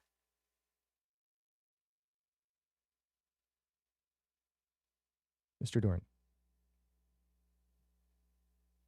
I will come back to A, but to answer your question, from my perspective, I don't have excuse me.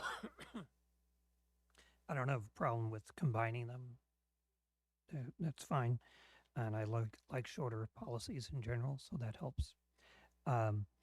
What I am concerned about particularly is, and you referenced this in your introduction, the word immediately in that last sentence. I had written down, as soon as possible. You had a different phrasing, but I think that's important because when I look at this section again, we have situations that you're not going to be able to get hold of somebody, in terms of the supervisor. I do like the fact that, there are emergencies. I'm thinking of a kid, and these are situations that have happened. Someone goes to a teacher's door or goes to a neighbor's door who's an employee because they're a teacher, and it's cold out. They're not dressed for it, late at night for whatever reason, or it doesn't have to be late at night, and you take them in. And then I like the fact that you try and address what the needs are and contact those services that might be appropriate.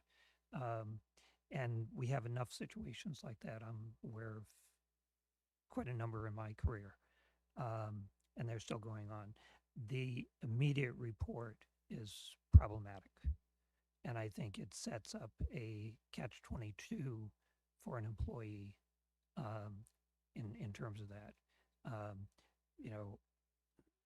The as soon as possible is pretty open-ended. I was trying to think, but no later than, in terms of within 24 hours or something, something like that. I was thinking, the next workday, but if this happens on a Saturday and, now you're 2 days later, I'm just trying to think that it puts it in a difficult situation.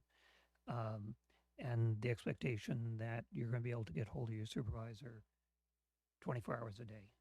And, but so that's my concern. The fact that it does add in here, some, particularly who to contact, the groups, emergency medical, law enforcement, those things. I like that as getting to think about there are some things you can reach out to. So that's my concern in that section.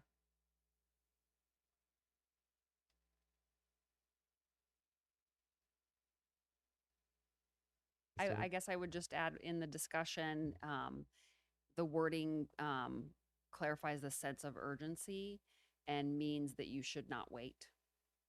But I hear what you're saying, Mr. Dorn, as far as things happen, things might come up that bar you from doing it immediately. But I think that could probably be dealt with in the administrative regulation. Like if this happens, this is the earliest at your earliest convenience, or this is the expectation. But legal did feel that immediately relayed the sense of urgency that it should. Dr. Minor? Oh, go ahead. Go ahead. No, go ahead, and then that might help me. Yeah. I mean, I think with all the different communications tools our employees have immediately can be achieved, and really it's that attempt to report. And so I think we could flesh it out in the administrative regulation, but you might not be able to get your supervisor on the phone, but you could certainly leave a message with your supervisor, or you could send an email or a text message and just say, hey, I have this situation going. And then when the supervisor can reconnect, they can do that. But I do think immediately, as we discussed last time, does create that sense of urgency for the employee to ensure that they try to attempt to involve the supervisor. And as you know, as principals or district office folks, we have connections with other agencies or partners that can help the employee work through the situation. And so really it is a support for the employee to show that they should try their best to connect with their supervisor as soon as possible. And then my question is, does immediately precede notifying, maybe it's, medical services, calling an ambulance, calling the police, or? I don't think it does. I or- think it's after those reports, like you're going to call law enforcement, OCS, and emergency medical services, and then you're going to call your immediate supervisor after that.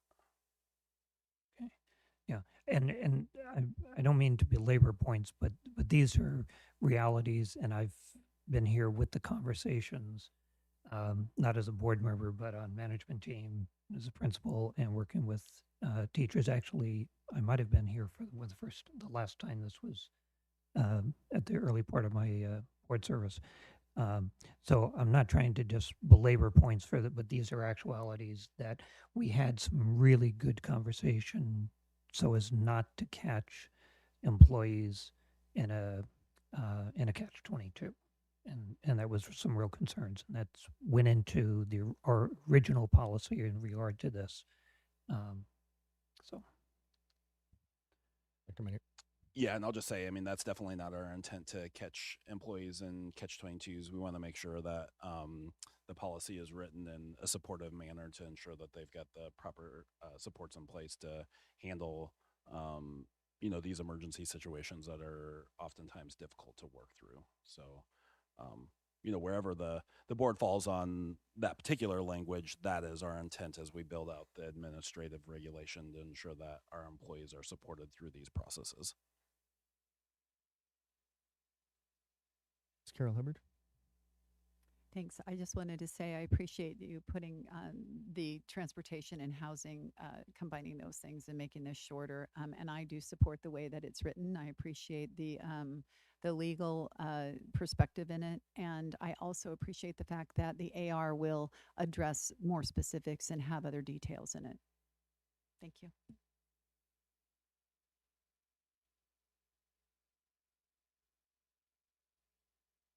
I'll just say I support leaving immediately as is. I understand the concerns expressed and I think AR is the appropriate place to handle that.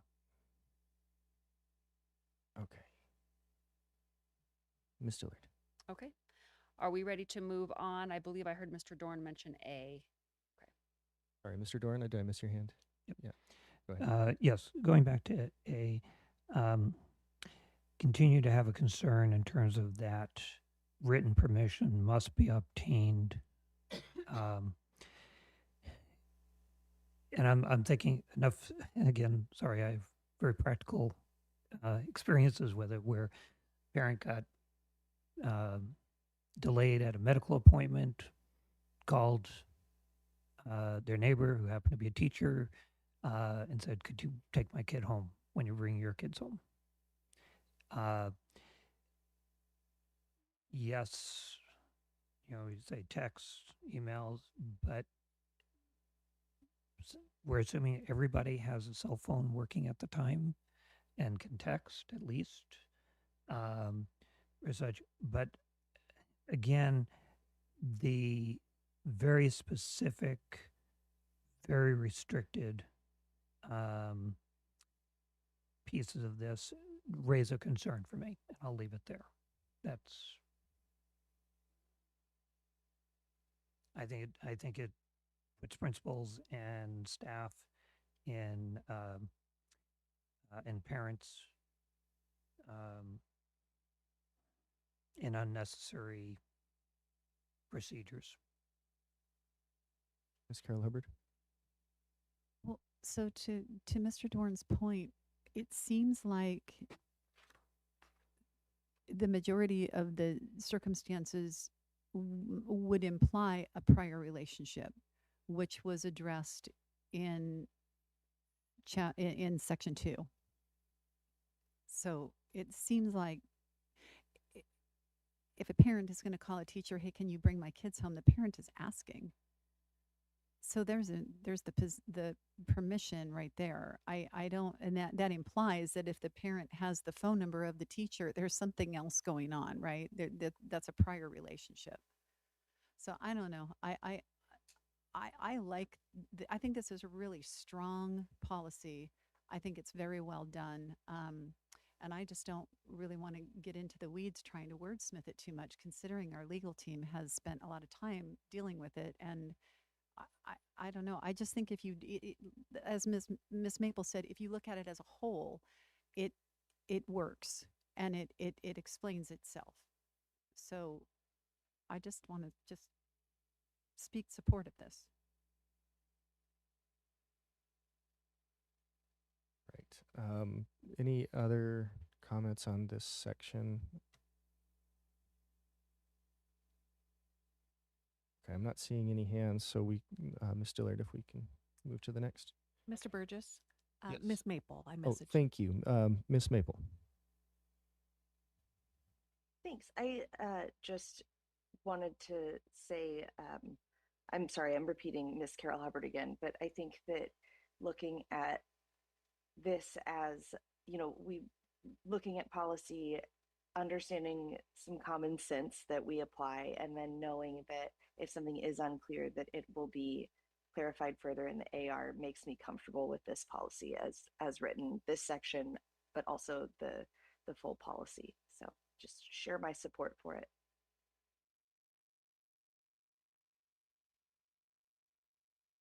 All right. Ms. Dillard. Okay, thank you. Now we're looking at E3E, foster care placement. The recommendation from legal was to add that last sentence: if the employee is designated as a legal guardian of a student, they must register as a legal guardian with the district. And so that seemed pretty straightforward as an addition to this.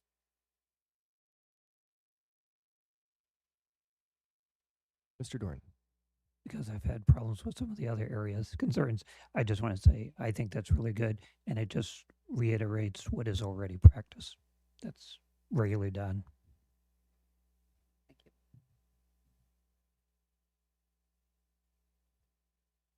Okay. Next section is use of technology. These two sentences that were added seemed really good additions and clarifications to this section under use of technology. This was a section specifically that legal had a lot of more specific procedural guidance on that we want to look at for administrative regulation.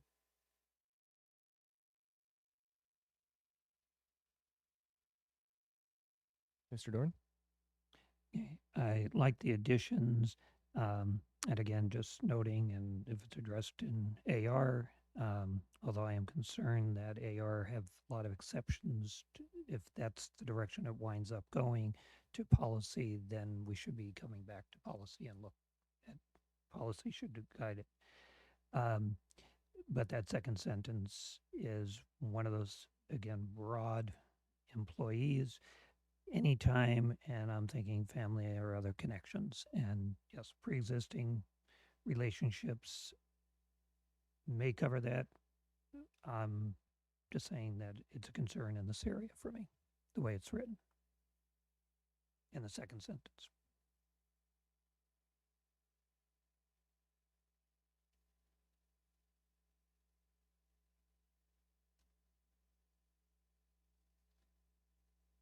Any other board member comments on this section? All right, not seeing any. I will say that I appreciate and understand that concern here in this section. I do think that I would be hopeful that the section 2 would be enough to address that here. And clarify, and provide. I think it provides that clarification that if there are other relationships, employees may use professional judgment in those cases. Ms. Dillard. Okay, with section 5, and I'm reminded now, there was another piece that I could have brought up earlier. There was a request by the board to turn this statement, education, health, safety, or welfare, into an and. Education, health, safety, and welfare. And we did discuss that with legal, and the recommendation is to keep it or. There could be rare instances where you're only doing one or two of those things. A restraint would be a good example of that. We don't touch kids. By a general rule, we're not putting our hands on kids. But we might need to in a situation like a restraint, and that's very specific to safety, not necessarily their education. So they did want to keep that or in there. That was already in another paragraph too. So in addition to that, I think the suggestions were good suggestions. Or has reasonable suspicion to believe another employee. That's a very important clarification. I think as far as taking out that piece on that may interfere with the student's rights, that's really just kind of superfluous. And we're focusing on that education, health, safety, or welfare. Immediately was added, so that kind of, I guess, reinforces the legal's desire to have that language in there. As far as moving away from sex offense to sexual misconduct, I think sexual offense is just very specific. It's like a technical or legal designation that we don't necessarily have to know what sex offense it is or that it's a sex offense. We're talking about general misconduct or sexual misconduct concerns, should be reported.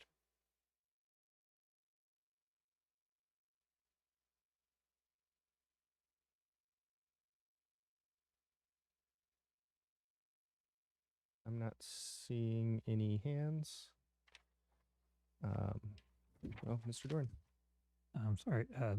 I'm going to be voting no on this, but I do want to explain. I really appreciate the intent of this because, as I said, I was around when some staff got into a situation with everything. They acted very appropriately in addressing an emergency situation, but it gave reason for the district to come back and relook at its policy and rewrite it in appropriate ways. This is the same intent to, as you said, not put employees in a difficult position either way.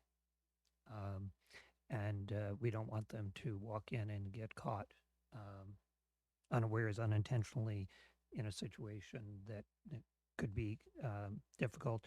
At the same time, we want them to be able to respond appropriately to kids and youth in our community. So I really, really like the intent of this. I am concerned the wording specifically in that, or primarily in that area of the transportation and housing of students. I have some real concerns there. So I just wanted to give a context why I would be voting the way I am on this. Any other discussion or questions from board members?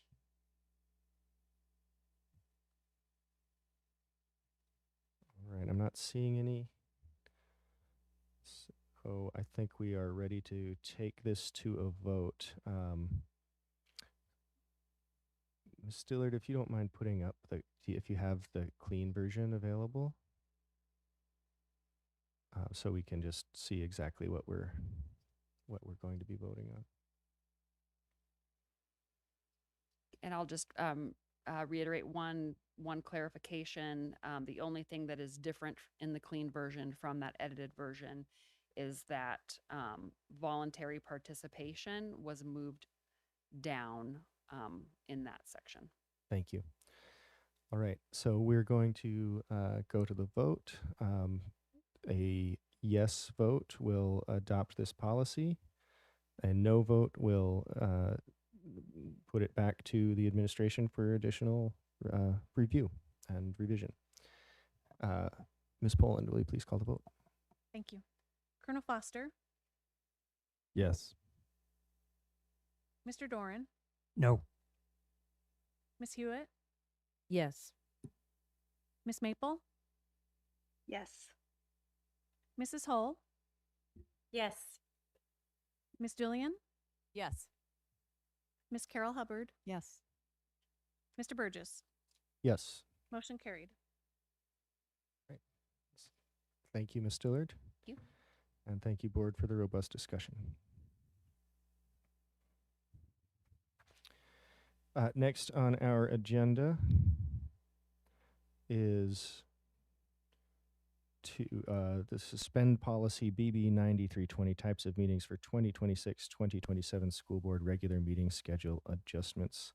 So each spring, the school board sets its regular meeting calendar for the following school year. Regular meetings of the board generally take place on the first and third Tuesdays of most months when school is in session. Historically, the school board has canceled its 2nd December and 1st January meetings due to the close proximity to winter break. The administration recommends the board cancel its December 15th, 2026 and January 5th, 2027 regular meetings.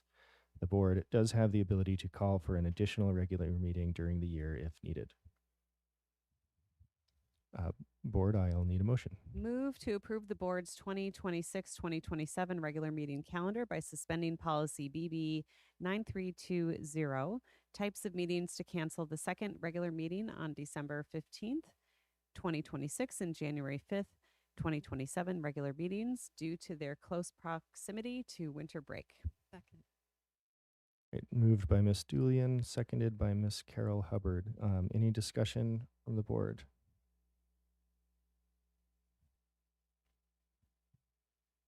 All right, seeing none, we'll move to the vote. I think the motion's pretty clear, so I won't restate it this time. Ms. Poland? Thank you. Colonel Foster, Yes. Ms. Carol Hubbard, Yes. Mr. Doran, Yes. Ms. Hewitt, Yes. Ms. Maple, Yes. Mrs. Hull, Yes. Ms. Julian, Yes. Mr. Burgess. Yes. Motion carried. Thank you. Next, we have the FY 2028 to 2033 six-year capital improvement plan adoption. So the Alaska Department of Education Early Development, or DEED, requires a board-adopted six-year capital improvement plan be submitted annually by September 1st in order to be considered for state grant funding. The administration is now submitting the FY 2028 through 2033 six-year capital improvement plan for adoption by the school board. Administration will speak to the plan. Board, could I get a motion? Move to adopt the FY 2028 to 2033 six-year capital improvement plan. Second. Moved by Ms. Hull, seconded by Ms. Carol Hubbard. All right, and we will go to administration. I'm waiting to connect. I don't see.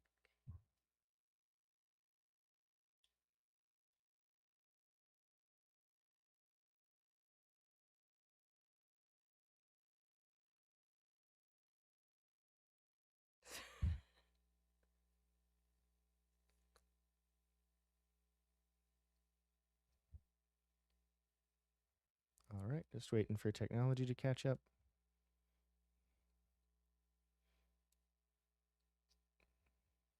Coming up. All right. And Good Ms. evening. Carrion, thank you. I'm here to present to you the capital improvement program plan. I just kind of want to briefly explain what the capital planning program is for our new members. So a capital planning program is a long-range capital planning considering all our renovation projects for our school district. We initially really start, it's a year-long process. So we look at all our facility condition index, and so what that is a renewal and replacement program based against the year and the replacement value. And then we put in the year that each item in the system was built or put in, and then we update it as it gets replaced, and then it gives us that life cycle cost of when something needs to be renewed. So for example, a roofing, if it needs to be renewed in 30 years time, the facility cost condition index gives us an indication on when we should be replacing that item. So every year we update that list. That list is from the deed renewal and replacement program, and I get the insurance information from the borough, plug it in. It gives us the cost of what the replacement item is, and then our team, we really start from November, between November and February. It's a really robust program where we sort of look at every single item in our school district, and we try to categorize them on fire life safety and so forth. And then we try to rank them. And then we also use that against what we see in our work order system. What are the current situations that are actually happening? So it's not just solely based on the replacement and renewal.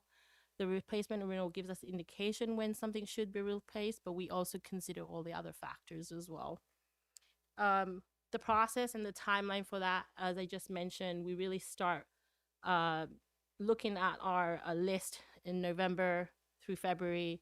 I then bring it to the executive team, and we go over that, and then I kind of bring that to you in June. And then our maintenance department, so my assistant director, the construction projects manager, as well as the maintenance foreman, we spend months looking at every single item on what we should be considering to put on the list. And then we also get input from our maintenance leads as well, giving us information on what they're actually seeing out in the field. And then once we get all that list together and the board approves this in June, I then start submitting the applications.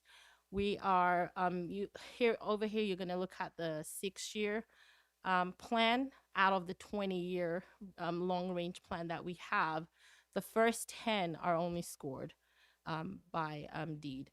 And so I will submit each application for those. We'll get the priority list is published around November time.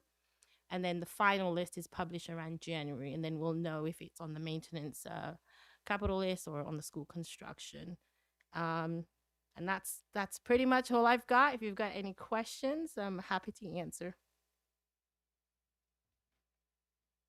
Ms. Julian? Thank you so much for this. And all the work that you put into to this on an annual basis.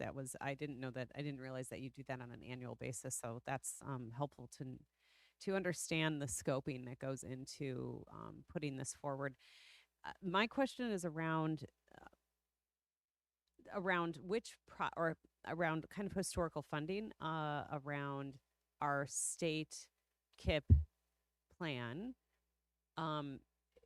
Has the state funded? I know that there has been funding restrictions and funding challenges from the state since 2017.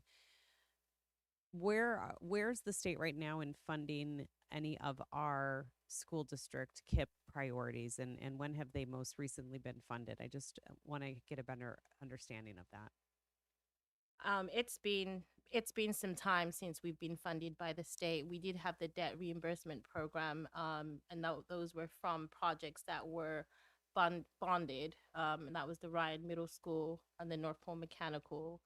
And then there was leftover funds from those bonds that we were then able to resubmit as a debt reimbursement before it was I think they stopped it in 2018. So we were able to get North Pole Middle exterior renovation from that, as well as the Barnett. We've had a couple, but in terms of state funded, we haven't seen we haven't been funded for quite some years now. Dr. Miner? And just to add a little bit on top of that, so in this year's capital or major maintenance budget, we do have 2 projects currently funded in that. Those are awaiting transmittal to the governor. So North Pole High, the mechanical renovation, and the Arctic Light roof are included. I believe the legislature funded the top 33 projects, if I remember correctly. The legislature did allocate a tremendous amount of capital funds in this year's budget, which is different than they have in the past. But I think it's important to know all of the years that they have not kept pace. And even with this larger investment from the legislature, they're only funding about 12 to 13% of all major maintenance needs statewide. And so the state is not keeping up with their responsibility in terms of helping REAAs and local municipalities maintain their schools. And so that is a big challenge facing the state and school districts going forward.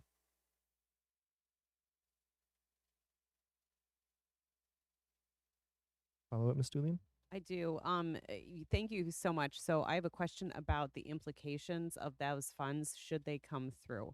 So if the ones that are the two projects that you mentioned right now that might be funded by the state, and this is a little bit off topic, but it's definitely related to larger things that we're considering as a school district.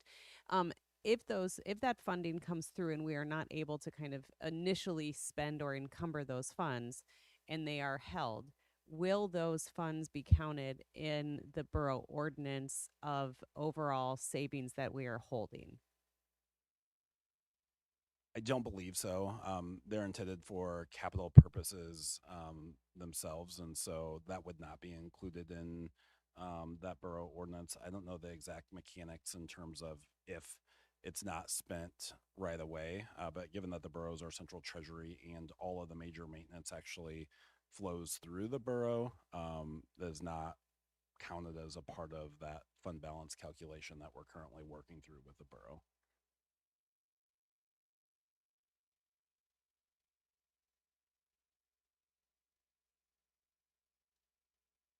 Any other questions or comments from board members? Ms. Julian? I apologize, Mr. Doran. That's at least twice now I've missed your hand tonight. That's right. Go ahead, Mr. Doran. This is just a curiosity question to the administration, partially because of, as we've talked about, the borough KIP, and this is separate from that one. My question was, have we, as we've gotten more involved from a district in doing those with the borough, to what extent are principals involved in the ranking of these? Jay, could you speak to that? I know we get feedback in terms of the different needs at the building level, but I'm not sure in terms of the actual ranking process. Yeah, we don't typically require ranking processes from the principals. This is just purely based on the replacement and renewal. We do get feedback based on the work order system that is inputted by staff and the principals, and then we do consider and take those into consideration as well. Mostly this is really based on that FCI facility condition index, which really gives us a good indication on what condition that facility is in. It gives us a score number between 0 and 1. The higher it is closer to 1, the more poor the facility condition is. And so that facility cost index gives us that indication. So while we do take into consideration and look at the work order system that is inputted by our staff in the district, the principals do not typically place in that or help us decide the ranking of these projects. Follow up, Mr. Doran. Thank you, and I appreciate that facility condition index. So when it spits out a number, then just how do you judge whether that's actually reflective of, the building may be in better condition because the way we've maintained buildings and such extends their life, or something comes up like the boiler goes kapunk earlier and you have to move things up. So how does that factor into the adjustment of the FCI? So when we look at the FCI, typically we're not able to adjust that number. It is a number that is automatically populated by Dean when we put in the year and then the year that it was replaced, or if it's original to the building. What we do in our department is try to get a condition survey, which then really gives us a much more insightful indication of what the condition of the facility is. So whether that's a third party organization that comes in and looks at our facilities and gives us a condition survey, or we can ask our maintenance crew to go out and actually fill out the condition of the building from a form that deed actually puts out for us. So yes, I understand that if we're just solely looking at the number, I mean, it can be, it could indicate that we've maintained it well enough that we were able to prolong the life of that facility. So there are other factors that we also take into consideration by doing these other condition assessments as well. Great, thank you.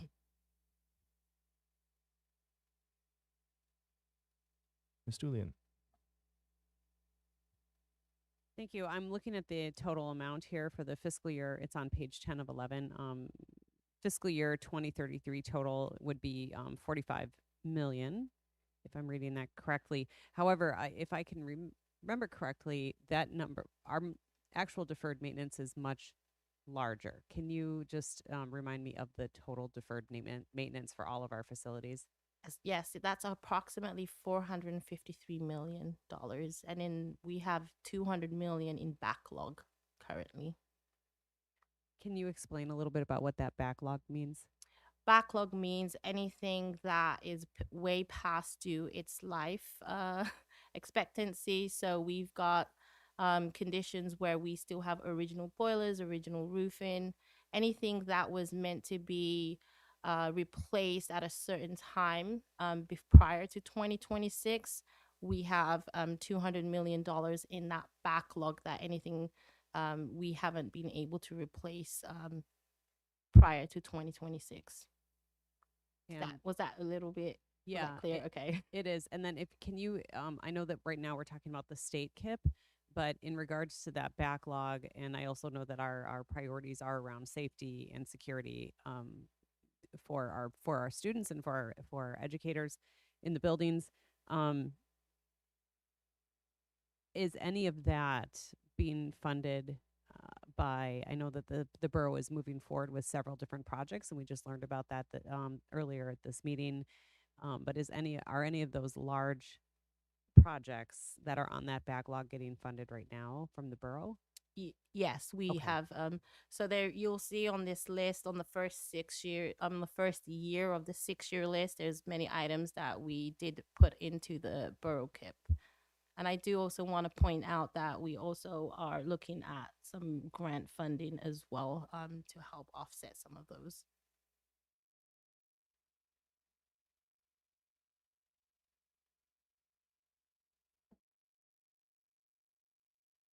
Dr. Meyer?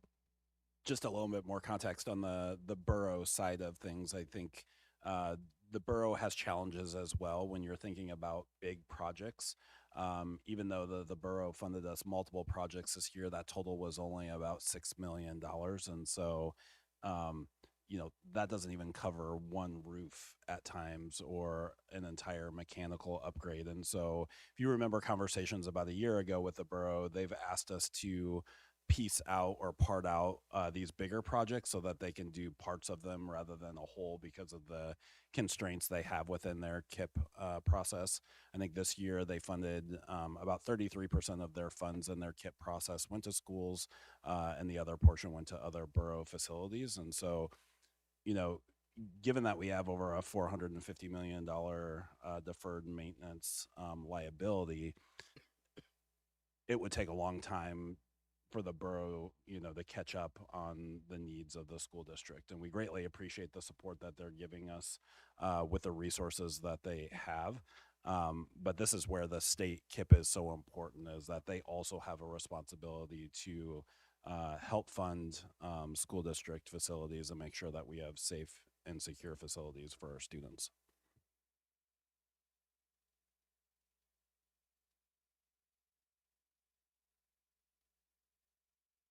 All right, anything else from board members?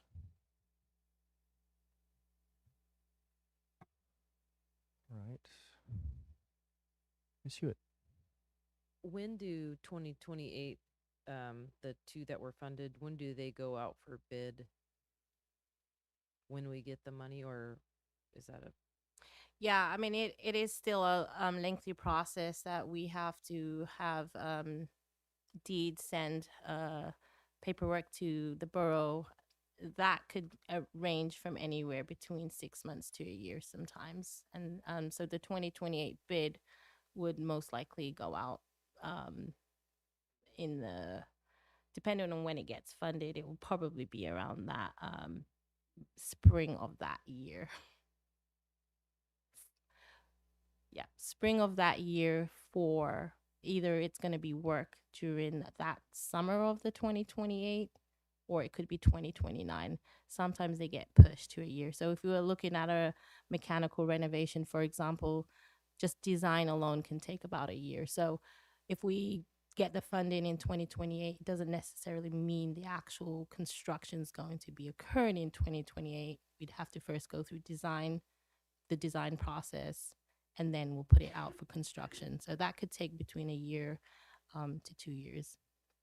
Thank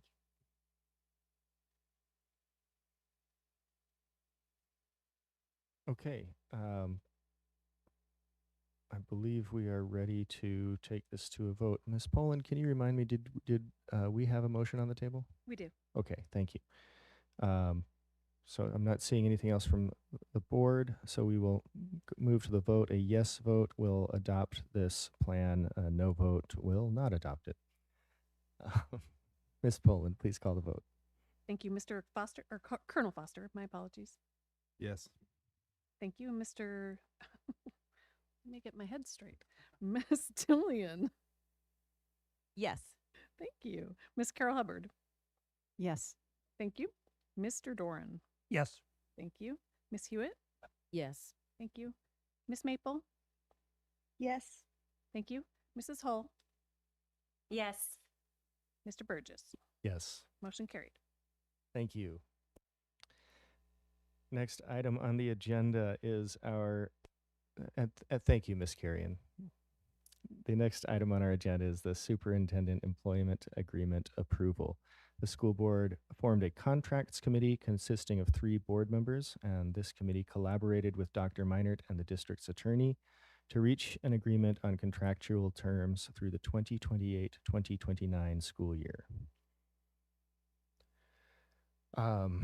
And I suppose I can give a summary of the updates to the contract since I was leading that committee.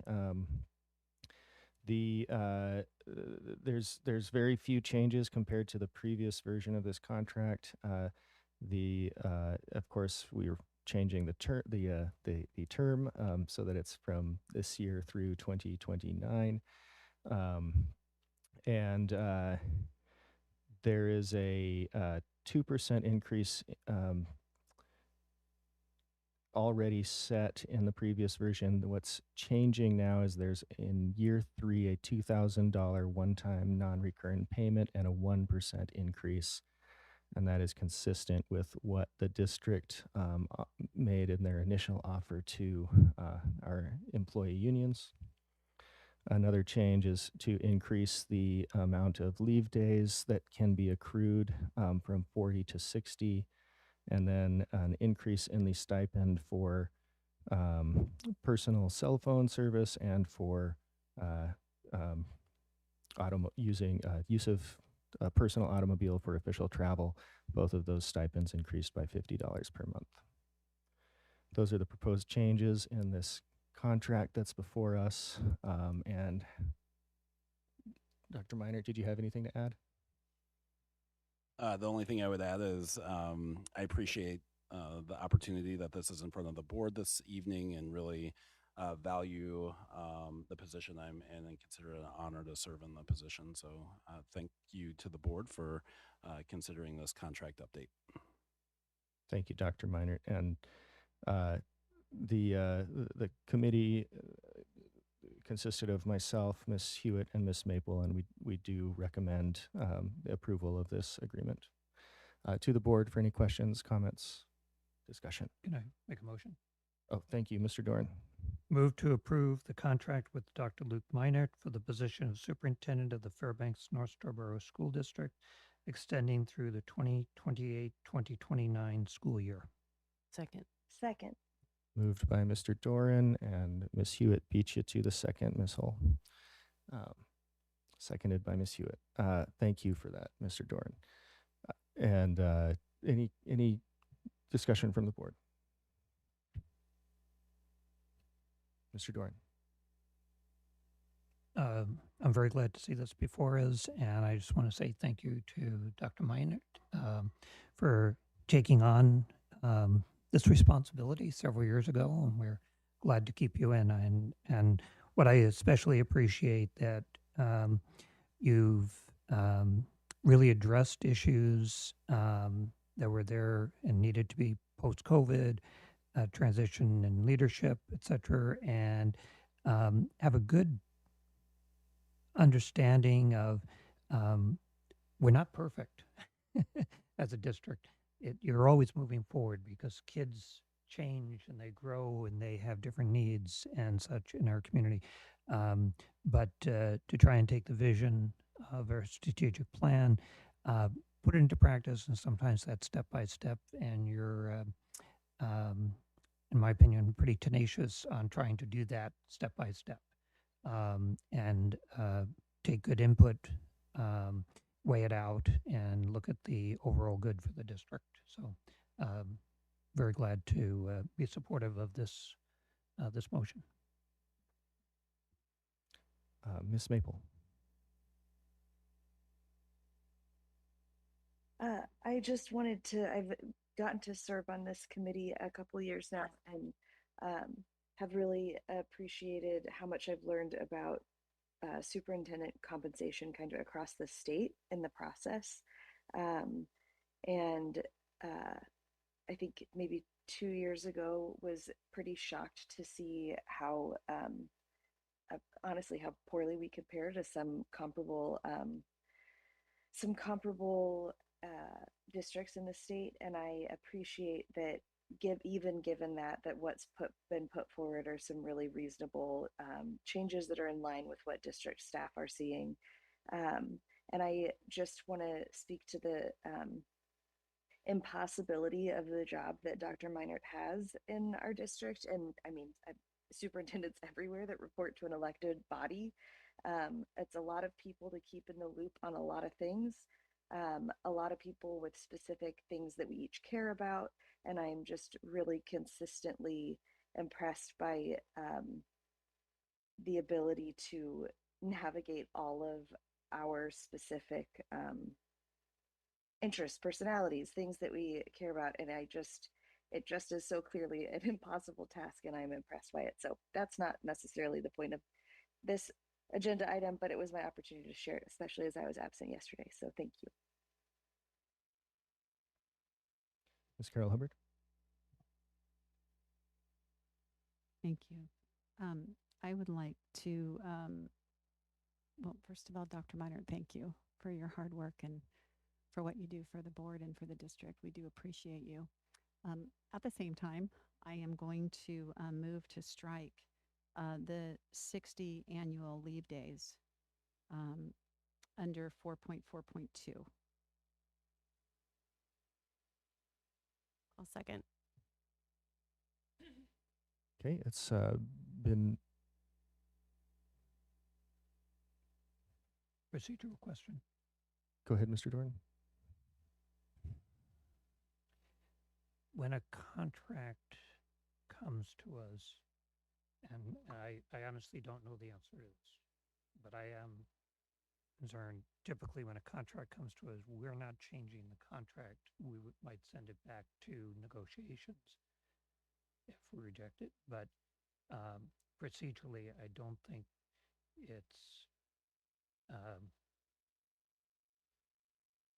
it's correct for us to be amending the contract here. We can either accept it or not, but that's the negotiations. And I would think if it was for other agreements, that's what would happen. So these have been TA'd by the parties, and so I'm concerned about that procedural piece. Do we have any clarification on that procedure? typically what Mr. Doran is explaining is correct, that if this was a contract that I brought before the board for FEA or ESSA, the board would accept it as a whole or send it back to the negotiating team. And given that, myself worked with the board's negotiating team, it would follow a similar process, but of course that's up to the board president to determine, the ruling on that.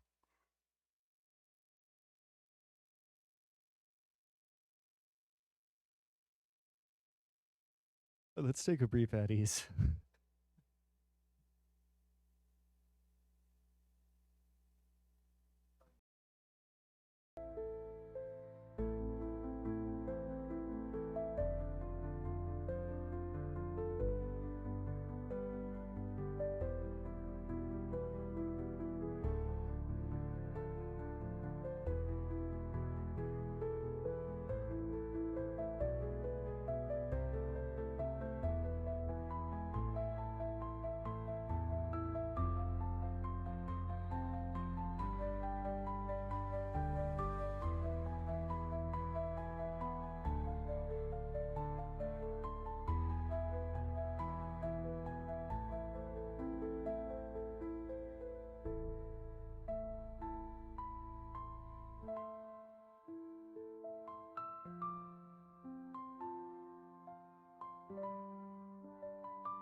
All right, bringing the meeting back to order from a brief at ease. We are on the superintendent's employment agreement for to extend it through the 28-29 school year. And we just took a brief at ease to discuss procedure. And we have determined procedurally the appropriate thing to do is to either vote up or down the entire contract rather than amending it right now. If we do vote it down, that would kick it back to the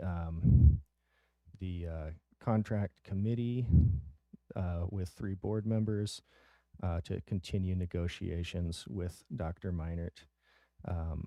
So that would be our opportunity to make any changes here rather than making changes by amendment.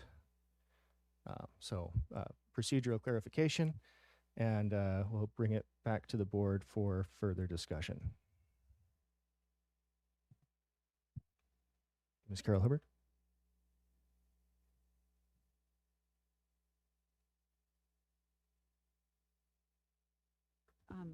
Okay, sorry. I apologize about the procedure issue. So the issue that I have with the 60-day annual leave is, as I heard discussed last night, that 30 days in a 5-year contract, or by the 5th year, 30 days was fairly standard. And so I just thought that this might need to be more in line with that. Um, I'm am I speaking to everything at this time? Okay. I just okay. So my position about Dr. Miner staying on with the district is absolutely positive 100%. Please don't go anywhere, right? You're doing a wonderful job. However, just the frugal person in me and the budget person and the conservative in me says that um, $250,000 is a lot of money for one salary. And then adding to that the $2,000 one-time payment that the teachers are getting, that they get the $2,000, but they're not getting the 2% raise so far. And so I just feel like I want to be mindful of the education staff that we have and ensure that they are also able to get salary increases. And I understand that like we've done this leap forward because we were behind in the past. And so I appreciate that. However, I just think that this, like, it appears that this is about a 4% increase. It appears that the increase is closer to 4% when you add all of the numbers up. And I was looking at the increase since, sorry, I'm not 100% prepared here.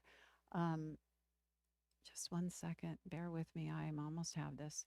That the increase from FY24 to FY27, if you look at the total bottom line, is 11.5% in 3 years. So I'm just wanting to say that I think it's a little on the high side and that I would be more comfortable if we brought this down a little bit and then continue to have room to grow. And that's not a reflection at all, Dr. Miner, on your performance or anything.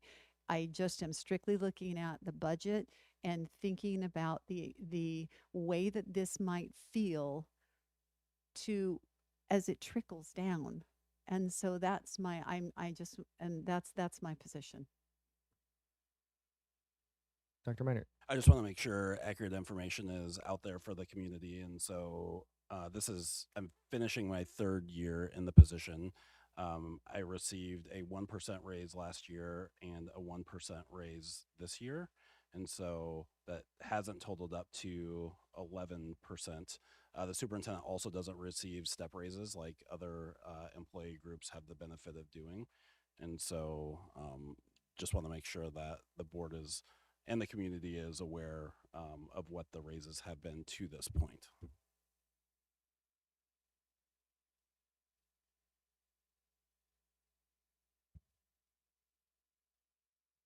Mr. Dorn. Okay. Just also in terms of clarity, his annual leave is not increased. It remains the same.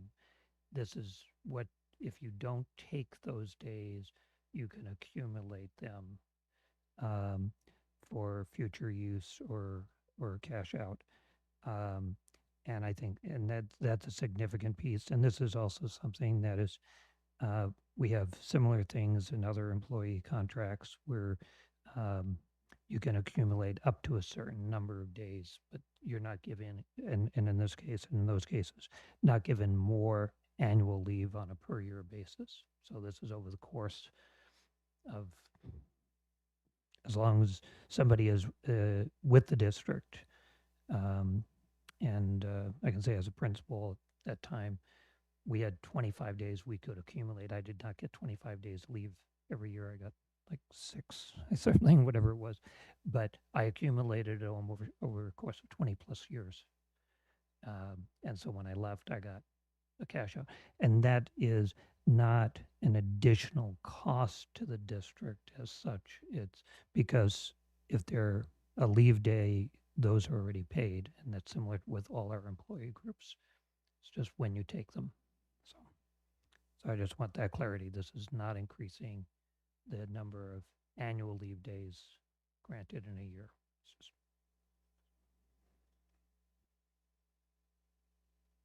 just Ms. Carol Hubbard? I just wanted to clarify where my numbers were coming from. I was adding the salary plus the cash, the leave cash out of the 20 days of unused into that. And so that's where I was going from for the 11.5% is what I came up with, from 227 to 253. And so that is an 11.5% increase based on those numbers. Not that that's what your raise was, but with all the package and the allowances and the cash out and all of that, it all adds up to that much increase. Because like the first year you didn't have a cell phone allowance or car allowance or the 403 match, and so then the next year there was, and then the proposal is to increase that again. So I guess I didn't realize the 60 days was a total compilation of days total. So I don't know. I'm more worried about the way that it looks and the way that it feels, maybe to the other employees, but that's all I have to say.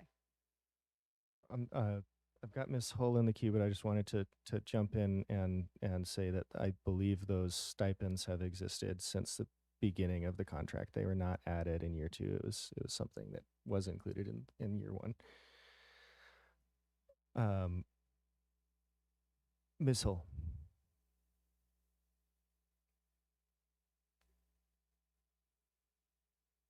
So I did go online, and I did pull up what was available to the public for Dr. Meinert's original contract, and those stipends were not in there. I did want to just share, because I didn't know that we weren't going to be allowed to have amendments. So I just wanted to share something that I'd written as a rationale for an amendment that I was going to try to pass tonight. And so this is kind of where I'm at. It says, as we are actively engaged in negotiations with our educators, I believe it is important that we demonstrate fiscal restraint and keep our focus on district-wide compensation priorities. From both a budgetary and public perception standpoint, maintaining the current, I won't say, levels is the more prudent course. So, thank you. Mr. Doran. I'm quite concerned that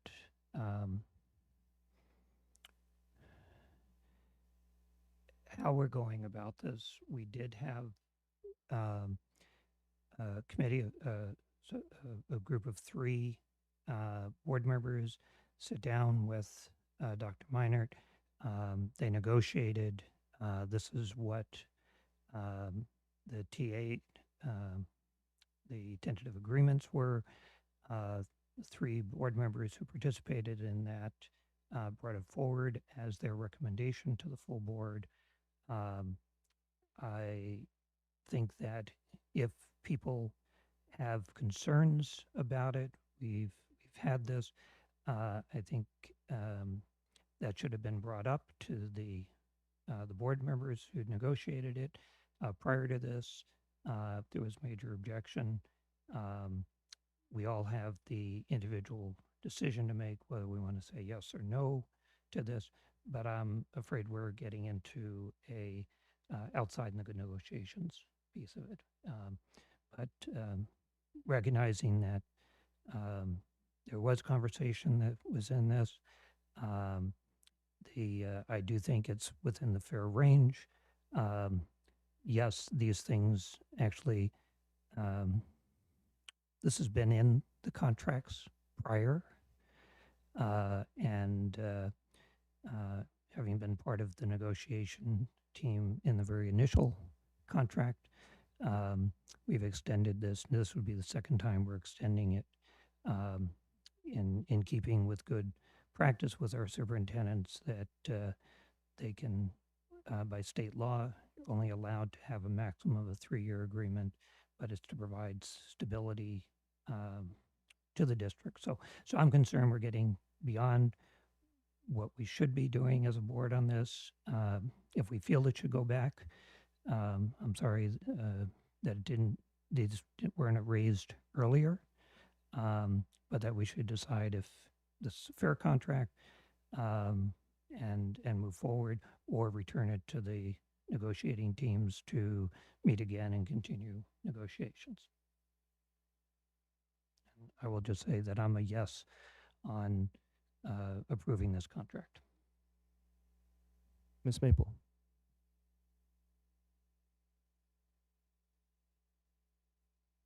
Sorry. In line with what Mr. Doran said, would this be an appropriate time? I know we got some guidance from President Burgess recently, but would this be an appropriate time to call the question?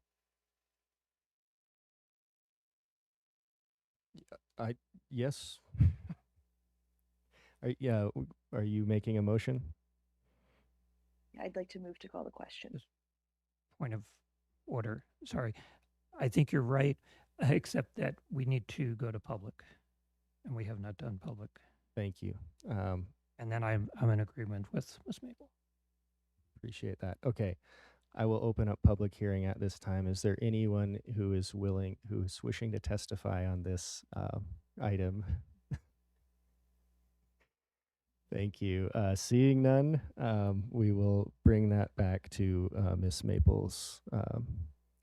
I'll just give it back to Ms. Maple to make a motion. So move to call the question.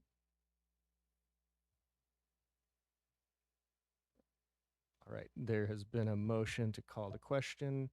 Don't think we need a second, and it is not debatable. So a yes vote will end debate on this and bring us to an immediate vote on the contract. A no vote will allow for discussion to continue. Ms. Poland.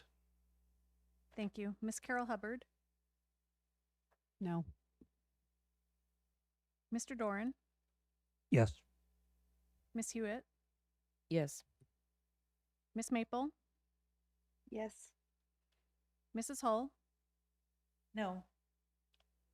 Miss Julian, Yes. Mr. Burgess. Yes. Motion carried. All right. And that takes us to the vote on the superintendent employment agreement for July 1st, 2026 through June 30th, 2029. Ms. Poland. A yes vote will accept this contract, and a no vote will send it back to the negotiating team. Mrs. Hull, No. Miss Julian, Yes. Miss Carol Hubbard, No. Mr. Doran, Yes. Miss Hewitt, Yes. Miss Maple, Yes. Mr. Burgess. Yes. Motion carried. Thank you. The contract is adopted. Next on the agenda is Association of Alaska School Boards, or AASB, Board of Directors nomination. Nominations to the Alaska... My tongue is tripping me up tonight. Okay. Nominations for the Association of Alaska School Boards, Board of Directors requires official action by the school board on which a nominee is a member. The application packet of Board President Robert Burgess is before the board for consideration. I do go by Bobby when I'm on the dais, but that's fine. Board, I will need a motion. What suggestion on procedure and what we've done in past practice? I think if you excuse yourself, because it's specifically to you, we've done this in the past with other nominations, so you would pass it to Ms. Julian at this point as treasurer. Ms. Carol Hubbard. Oh, I'm sorry. Okay. Well, all right, that's fine. And so, but it would pass it and then have them do the motion would be what I would suggest. Thank you, Mr. Doran. I agree with that procedurally. Ms. Carol Hubbard, I'm passing you the gavel.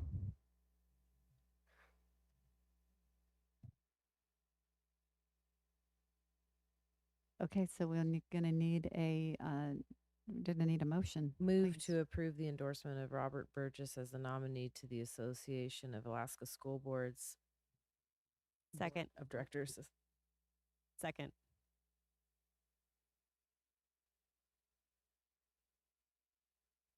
Okay, I'd like to open it up for discussion from the board or public.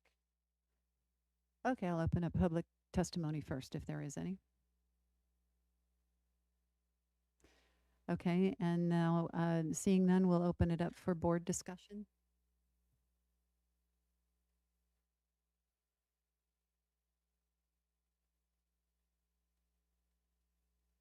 Seeing none, Ms. Poland, would you call the vote, please? Yes. Miss Hewitt? Yes. Oh, hold on just one second. I'm sorry, I missed Mr. Doran. I did not realize he wanted to speak to this. Sorry, and I won't be lengthy, but I do want to speak in support of this and just note, because I am currently on the board of directors for the Alaska Association of School Boards. And so that there's no confusion on that. And we have often in the larger districts have often enough had two members on. We were very fortunate in the past to have in the recent past, Melissa Burnett and Choya Sanderson have both served on the board of AASB. Several years, number of years ago, we won't say how many, a board member, Sue Hull, served multiple years on AASB. And so we have a good track record of representation on the state board and involvement with the state board. And I think that having another voice from our board benefits both us and AASB. So very supportive of this. I'm very glad to have another board member step up. Anyone else? Thank you, Mr. Doran. Ms. Poland, would you please call the vote? Miss Hewitt? Yes. Miss Maple? Yes.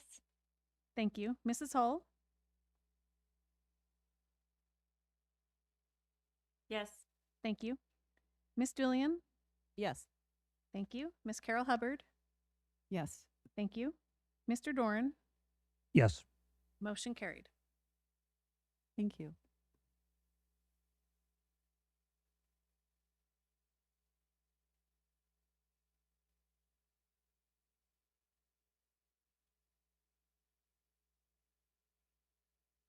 And I'm returning the gavel to President Burgess. Thank you, Ms. Carol Hubbard. And thank you, board. Mr. Doran. And I just want to apologize for having when I was saying it was the treasurer position, and I'm surprised. I just want to apologize that I got, you're both on budget committee and I got backwards on it. So These things happen. Ms. Dullian. Well, to Mr. Doran, though, I am Money Morgan, so yeah. Board, it's 8:59. Move to extend the rules. Okay, there's a motion to suspend the rules. Is there a second? Second. Second. Thank you. So without objection, the rules are suspended so we can finish our business. And we've only got a couple more things on the agenda tonight, so we're getting close here. Next is Resolution 2026-24, Safe and Secure Storage of Firearms. This is under Information and Reports. And I want to note that this was passed in the consent agenda. Ms. Hewitt, will you please read the resolution? Yes. safe and secure storage of firearms, whereas the safety and well-being of students and staff are of paramount importance, and whereas a national survey found that 57% of our youth are concerned that there will be a shooting in their school, and the percentage of our students who report feeling safe at school substantially decreased between 2021 and 2022. And whereas in Alaska, firearms are the leading cause of death for children and teens ages 0 to 19, an average of 20 children and teens ages 0 to 19 in Alaska die from firearms every year, and 1 in 10 Alaskan adults live in a home with an unlocked and loaded firearm. And whereas unsecured guns in the home pose a risk to our students beyond gun violence in schools, every year, on average, 350 youth under the age of 18 unintentionally shoot themselves or someone else, amounting to approximately 1 unintentional shooting per day. Whereas gun violence suicide among our youth has reached the highest rate in more than 20 years, and in most child gun involved suicides, the gun used belonged to someone in their home. Research shows that secure firearm storage practices are associated with up to 85% reduction in the risk of self-inflicted and unintentional firearm injuries among children and teens. Storing firearms securely protects any child in the home as well as students throughout the school, district, and community. And whereas the Fairbanks North Star Borough School District was the first school district in Alaska to partner with Be Smart, a campaign that encourages responsible firearm ownership for risk mitigation by providing students and staff with a safe educational environment. And whereas the Be Smart campaign was created to bring together all responsible adults to reduce suicide and the number of unintentional shootings that occur when children get a hold of an unsecured firearm. And whereas the Be Smart campaign encourages responsible firearm ownership and aims to reduce firearm deaths as a result of children accessing unsecured firearms and raises awareness about unintentional shootings by children and how to store firearms in the home securely. And whereas parents and caretakers are encouraged to be smart by taking 5 simple steps to help prevent shootings by children. S, secure all firearms in your home and vehicles. M, models responsible behavior around firearms. A, ask about the presence of unsecured firearms in other homes. R, recognize the risk of teen suicide. T, tell your peers to be smart. Now, therefore, be it resolved, the Fairbanks North Star Borough School District and Board of Education will continue partnering with Be Smart, the Be Smart campaign, to help keep our schools safe by collaborating and distributing the Be Smart safe and secure firearms storage information and resources to the Fairbanks North Star Borough students, staff, families, and community members. Passed and approved June 2nd, 2026. Thank you, Ms. Hewitt.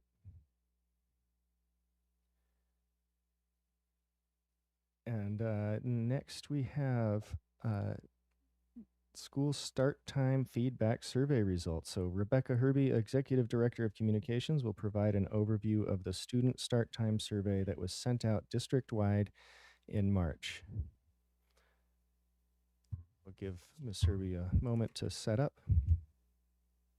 Let's go ahead and take a 5-minute recess while we give her that time.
All right, and we are back from recess. It is 9:11 p.m. and we are on agenda item L2, which is school start time feedback survey results. And we're going to go to administration. Rebecca Herbie, Executive Director of Communications, will provide an overview of the student start time survey that was sent out district-wide in March. Ms. Herbie. Good evening, board members. I hope you're ready for my 90-minute report here on school start times. I did, so attached to the agenda, there were a few documents, and I just wanted to briefly say, so I have slides here in front of you. They are high-level overview, should not take 90 minutes. But if you really want a detailed, I have both the download from SurveyMonkey of our graphs and everything, so people can see exactly what I saw pulling from SurveyMonkey. And then also I prepared a sort of summary that details what the responses were, and that is also on the agenda. So if you don't like the high level slides that I have, there is more information attached to the agenda for people who are looking for that as well. So I just wanted to make sure that was clear, because I knew I was going to be the last agenda item, and so I wanted to keep it pretty high level, and then wherever you guys want to dig in, we can. But so we sent this survey out. The board wanted feedback from our stakeholders on school start times, looking at the potential of an alternative schedule. So we opened up this survey for 3 weeks from March to April. It was distributed through all of our channels: email, text, social media, various district communications. We reached out to parents, staff, high school students, and then of course the community through social media. And we received almost 5,000 responses, which is by far the most we've ever gotten in the over 11 years I've been with the district. That's the most responses we ever had. So I was very pleased with our response with that. As a reminder, these are our current start times, where we have mostly our secondary schools, our middle and our high schools start between 7:30, 8 a.m. roughly. And then we have our two military or high military student schools, Anderson, Crawford, and Arctic Light, also align with that schedule. And then our elementary schools are tier 2, starting generally around 9 a.m. And we have a two-tier schedule due to our busing, because that's how essentially the times have to be that way, because that's how many buses we have and when they need enough time to get from the schools and pick students up and change out. The alternative start time is flipping this, having elementary start first, starting around generally 7:45, and having secondary, middle, and high schools starting second between 9:15 and 9:30. So just a reminder of what information people were presented with, the current start times versus the alternative. So we did have 4,900 responses. 66% of those were parents, and people could select more than one. So you could say, I'm a parent, I'm also a staff, that sort of thing. We had 66% parent guardians, 22% all of our staff, 19% were students, which I was very pleased to see. This was the first time we really did using Parent Square, emailed high school students directly and offered that they could participate, like we wanted them to participate in this survey. So I was very pleased to see how many student responses we've had. Again, that is, I think the most I've ever seen in previous surveys is maybe 200 students responding. So having over 900 is pretty awesome. And I credit that to the use of Parent Square and that as a tool. And then we also had about 3% response from community members, and that was defined by people who do not have students enrolled in our district. Okay, so getting to, there were, again, I have question by question responses in the summary, but I'll keep this a little bit higher level in the slides. And so generally what we found is when we were asked about current start times, all the respondents, like taking all the respondents as a whole, 50% agreed or strongly agreed that the start times worked well for their student. About 34% disagreed or strongly disagreed with that statement. And you can see the percentages were fairly aligned between works well for student, works well for family, and then the overall satisfaction. The overall satisfied with current start times was 50% agree or strongly agree, and 37% disagree or strongly disagree. So while we have about half of our families or half of our respondents agree that current start times are what they prefer, what works well for them, there is about a third or slightly more than a third of families who don't agree with that statement. So there's a a good minority that does have concerns, which is part of why the board, my belief, part of why the board wanted us to reach out again and find out where people are. So I gave them, in the survey, they had a choice between the current start times or the alternative start times. And this is how that played out, with 51% choosing the current start times and the 40% choosing alternative. There was also about a 9% that was none of the above. It was highest in students, actually. Students had about like 11% that none of the above. And what I was seeing in some of the comments they were leaving was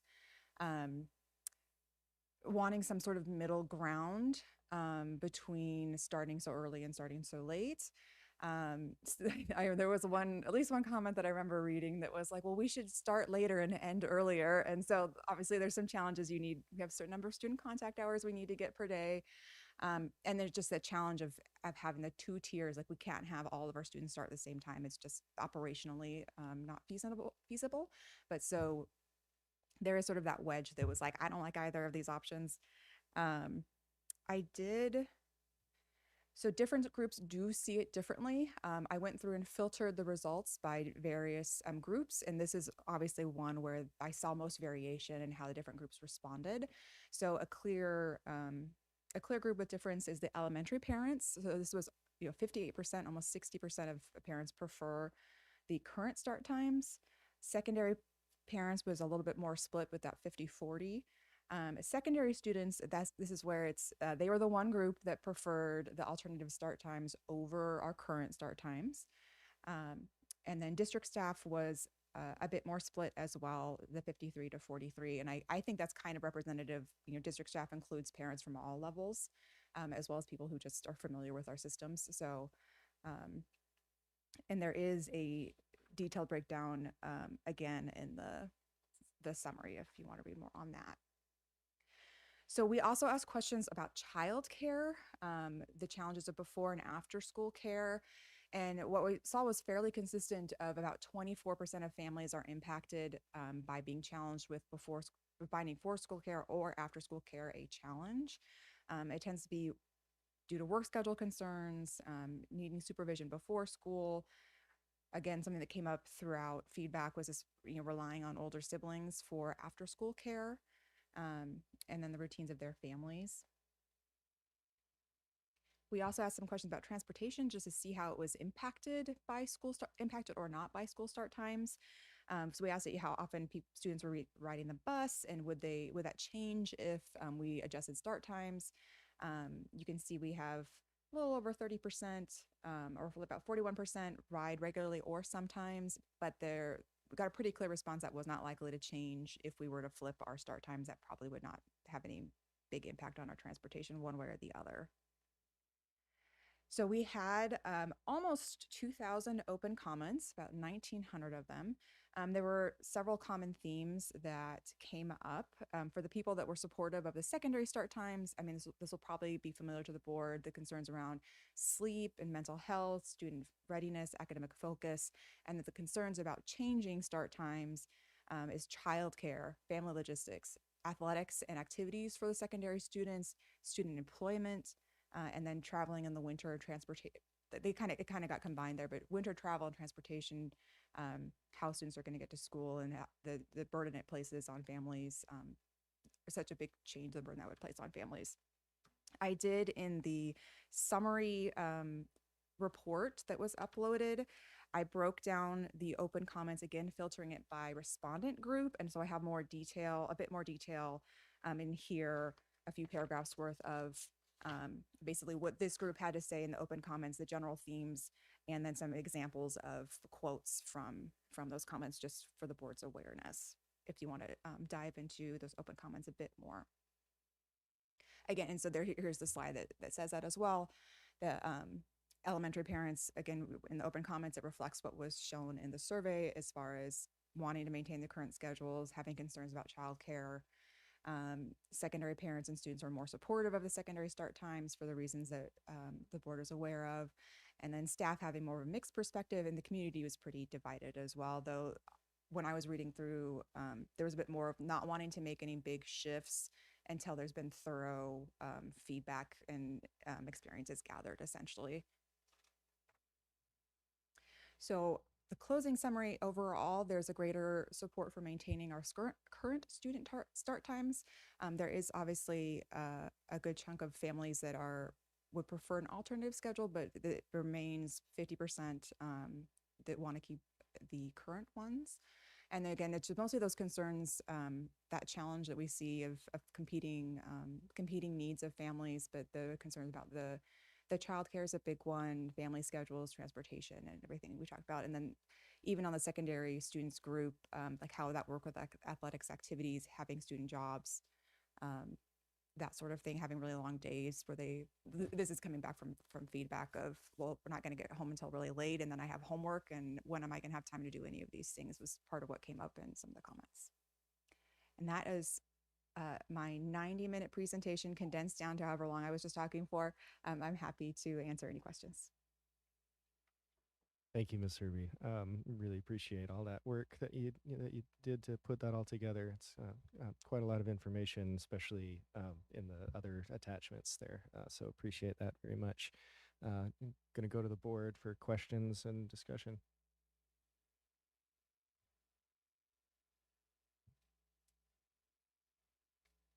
Mr. Doran. I don't want to disappoint. No. Thank you for that presentation.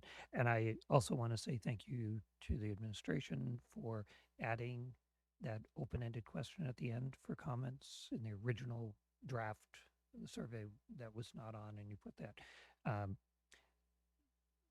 Because and I appreciate your comments in terms of recognizing that people started addressing things that were outside the alternatives, because there were only a choice between two things here, which was really the current just flipped around. So I do want to, and I will like to touch base with you so I can get to look at the comments. Mm-hmm. I'm thrilled that 2,000 people made additional comments. And part of the reason why particularly is I was struck in your introduction and several times where the two-tier busing system determines our schedules. And the reason why I find that particularly interesting is literally for decades, whenever this came up in looking at school start times, the three-tier system determines that we can't change anything because of the three tiers. And when we last looked at school start times and actually had town halls as well as a survey, that it was really open-ended to say, well, we could do it. And now that we have that gives us lots of flexibility. So what I'm going to say, we do know, and for clarity, I think sometimes there's confusion out there. We did the survey, but it's not changing times for the coming school year. Am I correct on that? Just want to Yes, that's correct. make sure that information is out there, Yep. which does mean it gives us some time to really look at this and maybe look innovatively, and perhaps in some of those situations, because that was the whole premise, that we wouldn't talk about it because the bus tiers determined it, and then all of a sudden they don't determine it. We can decide what we want, and that wasn't necessarily based on two tiers or three tiers. We didn't know we were getting a new contractor. We were going to say we could have scheduled three tiers. We opted for two.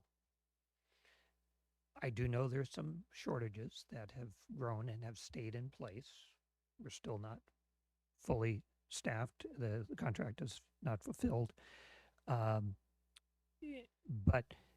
I'm just saying that we have time for innovative thinking. And but I do know that the school start times, whatever we do, tends to be a 51-49 on any given day. And multiple surveys and having a room full here of students one night. There were probably at least 50 students here one night presenting, and you might remember it, Ms. LaPlante, that we asked, just raise your hand. School later for secondary, later. earlier, and it was 50-50. So we do know we're not going to meet everybody's needs, but I'm just saying that we do have some time to really look at it, take the input that's there. I prefer, and I'll wrap up with this, I really appreciate the open-ended comments because it meant that they didn't have to just choose between current and basically flipping at the one alternative, which was exactly the same.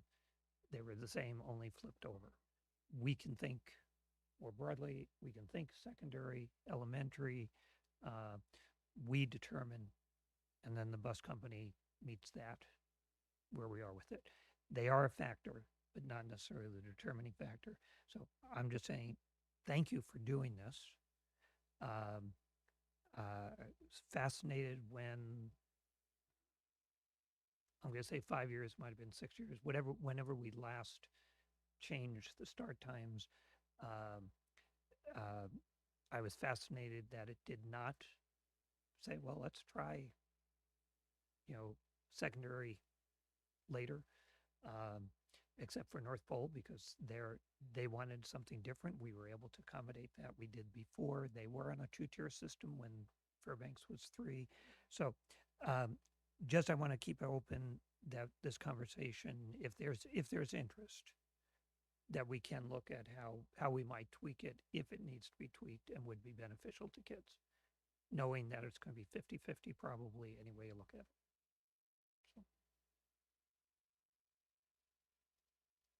I have Ms. Hewitt, then Ms. Hull, and Ms. Maple, and then Ms. Doolin. Ms. Hewitt. I also just kind of wanted to say thanks for doing this and putting so much work into it. And I think, as you know, the Family Engagement Committee is really interested in taking a look and trying to think outside the box and come up with some of these more creative solutions. I know that the high school that I went to, not in this district, had a early session and a mini block session on either end. And I don't know if our staffing levels would allow that, but it was like a 40-minute block on either end. So that's something to possibly think about, that kids chose early or late. But yeah, excited to potentially dig into this with the Family Engagement Committee, and would encourage anybody else to come as well in our next meeting, whenever that is. It was scheduled for next week, but I think that we're probably gonna have to reschedule it, right? I'm not aware of a Oh, meeting yeah. schedule, but we can make it. Okay. And that's of course the determination of the board. If you want this to be something the Family Engagement Committee works on, if the board wants to form a subcommittee or a specific committee about this to be able to discuss it further, I'm just here to present the information to you, and then how the board determines what you want to do with it and how you would like to direct administration. And of course, Dr. Minot has the final say. For me, I don't speak for him, but. Okay, Ms. Hull. Okay, first, I guess I just want to thank our families in our district for filling out the surveys, especially our students. That's great feedback to have. And again, thank you to Ms. Herbie for putting all of this together. And then, of course, compiling it. As I was looking at the results, we had, we had 12 comments out of the almost 2,000 comments. And so I appreciate that you looked at all of those, and again, making it available to us to go in depth and look at all of the comments. I have one question. So I know that Anderson Crawford in both scenarios is going to stay early. Arctic Light, from what I've heard, they have one school bus.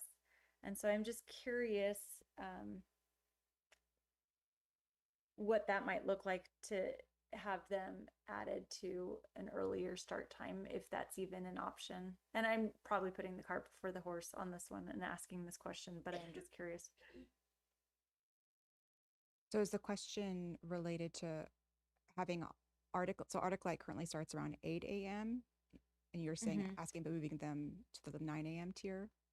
Well, Let's go to I Dr. Minor. Yeah, so that's something that we can dig into. I think it is somewhat premature in terms of, determining how things can flesh out with transportation. As Mr. Doran said, I think there are different ways to look at it once we decide if it's something that we want to do. What is that alternative schedule, and then what busing or transportation can fit around the determination of the board at that point in time. If it were just a one-to-one swap, I could certainly check on that for the board and get that information back to the board, but I would need to confer with Ryan Hinton, our Director of Transportation, on if that's feasible. Thank you.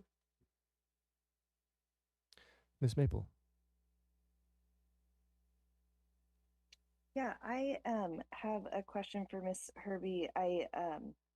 I know that, so I as a parent took the survey, and my answer was that, in the ranking, that I love dropping my kid off at 7:30. I'm at my desk by 7:35. It works great for my family. My daughter's an early riser. I know that's not common for 13-year-olds. But so I selected that it all works really well for me. But in my comments, I then shared that this works really well for me, but I'm really interested in the data. So like even what works well for my family, it didn't necessarily carry as much weight. And I'm curious if you saw other responses like that, where comments maybe didn't align with how folks ranked things. And I obviously can also dig in, but I don't know if you have any anecdotal answer to that at all. So to see that, I would have had to look at individual responses to know how they had answered the previous questions. And I looked at everything all congregated essentially. So, when I was looking at open comments, it was just all of the open comments. I wasn't separating it out and then looking at how they answered the previous questions. Generally, I can't speak for every single comment since there were so many, but the ones that I was reading, what I most often saw, people were commenting because they felt really strongly in whatever direction. Like the current start times really work for me, or they really don't. And I'm really concerned. I'm really concerned that you're going to change current start times. I'm really concerned that you're not going to change current start times. It's that what we often see, I work surveys related to the calendar and everything, how it can be you're getting the same comments on opposite sides of it. That was more often what I saw in the open comments, not necessarily, maybe not, I think you might be a more unique experience, I think is what I'm saying. Generally, I would say the more of the comments were one way or the other. Okay, that's helpful. I appreciate it. I'm interested in I appreciate Mr. Doran. Sorry, can I say one more comment? Go ahead, Ms. Maple. I appreciate Mr. Doran reminding us that we're not talking about a decision that impacts the next school year, that means that we have the ability to really think about how we want to proceed, if we want to proceed, what that looks like. And I don't know what my thoughts are on that, but I just appreciate it being brought up that this is a great starting point for a conversation that doesn't have to be, it doesn't have to happen on an expedited timeline. So that's all I've got for now. Thanks. Ms. Julian. Thank you. I just want to say that this is, I always try to go back to why are we doing this, right? Like, so why did we ask people about start times? Why did we start this conversation? And it's rooted in, we know, and we're hearing from educators and from family members, we heard here tonight in testimony, that especially in the secondary arena, student well-being is, and potentially their performance as well in school, is being compromised by the start times that we currently have, which are a 7:30 a.m. start time. We've heard comments such as, stop the madness. I mean, I hear that quite a bit in the community with people that I know. Um, so it's around how are we supporting student well-being, and surveys are a absolutely stellar first step, and it's fantastic that we had 4,917 people respond. That's very good, because that means that our survey, our pool that we're looking at is quite broad and representative of the community. And to points that have been, spoken to tonight, there is no clear consensus, and that's okay, because we have been elected to lead when there is no clear path forward. We have been elected to make those decisions. So I'm not concerned about there not being consensus. I look at that as an opportunity to go, oh, good. Like, so what then do we need to look at if our North Star is increasing student chances of thriving? What do we then, what's our next step? So things that other board members have said tonight, starting conversation. We don't have to rush. This isn't something that's happening in August of this year. That's really important, because I do think that there is enough in this community that are saying consistently, students are not thriving. And of course, there's some that say this schedule works for me. But maybe the question should be, does this schedule work for our students? This schedule works for me because of my work schedule. But does this schedule actually work for my student?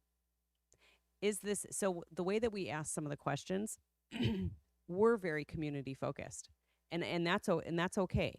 Because absolutely, as elected officials, we do need to consider the impacts that we have on a community.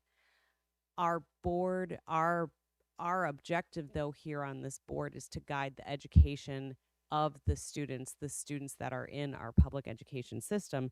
And right now, we are under tremendous pressure as a society in public education to increase student outcomes. How many times do we hear no funding unless those outcomes improve? So I'm looking at this going, yes, every decision that we make, pardon me, especially around start times, is going to impact the community and impact me as a parent or a caregiver or an educator who's working in the district. However, the next step that I would like us to take as a board and as a district, as we go do a thorough review next, is look at the data pardon me, around what are the start times, or is there science that shows that starting at certain times helps support student outcomes and well-being more than others? Pardon me, I'm just going to get some water for a second. So I think that this is a good starting spot. I'm really grateful that the community showed up and responded. I'm thankful to all the students, and I really hope that we take this outpouring of feedback from the community really seriously as a board, to take an actionable next step forward, to really look at some data, because we know now what the community is saying. And I do also appreciate board members saying that we should think outside the box. I totally agree. So I think that this is a good starting place. I am so appreciative of the work that you did in putting this survey together. And in a meaningful way, you communicated it super effectively, because you got the most responses ever to a survey. That's my understanding. So first of all, A+ on the communications of this. You got the feedback, you hit the target markets, and they provided over 2,000 comments. So I mean, that's like a super success story when it comes to reaching constituents. And so I want to just commend you on your work. And I think as a board, I would like us to continue moving forward and looking at what's missing when it comes to student well-being and student outcomes regarding start times that we didn't necessarily get from the survey. So great start, great, and I'm going to continue to kind of help light a fire underneath this because I think there's more that we can uncover. Thank you.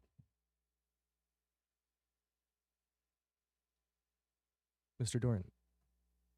Well, thanks. I'm going to continue with the praise too, and the fact that 1,000 students responded. I have not. We definitely did not have 1,000 students respond years ago. Do want to just a couple of comments. One, for clarity, and so nobody all of a sudden says, "Oh, what's going on?" That the current, it's been stated multiple times, will continue to, that current school times are staying for the coming year. Particularly Arctic Light was mentioned. It is, as you pointed out, they start at 8 o'clock. And actually, today we got a message from the principal who said that 8 o'clock start really benefits them. So they're not shifting. And I think confirmation so they can enjoy the summer is important and really fits for their situation out there.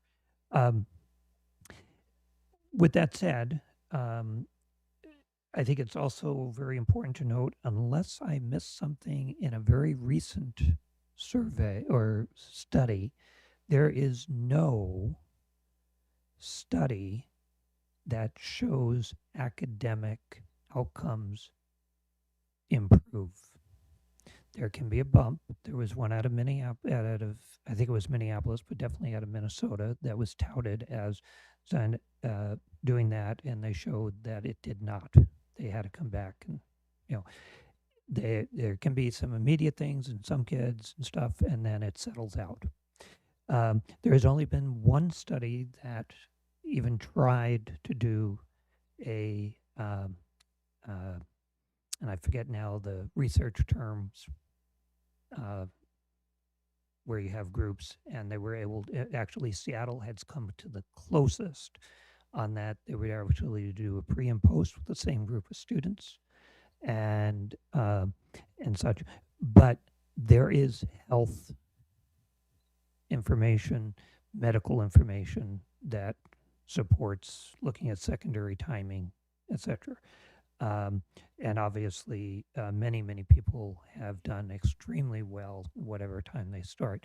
But I do go back to the comment even that was made in testimony, the creativity, innovation has been here. It's part of our strategic plan. So I don't want to spend tonight on it, but I do look forward to perhaps as we look at how strategic plan continues forward, and that we may have conversations early next year so that if there's any adjustments, we really can have a robust conversation, and knowing that it's each community says what seems to work with their kids. But there is no study that shows academic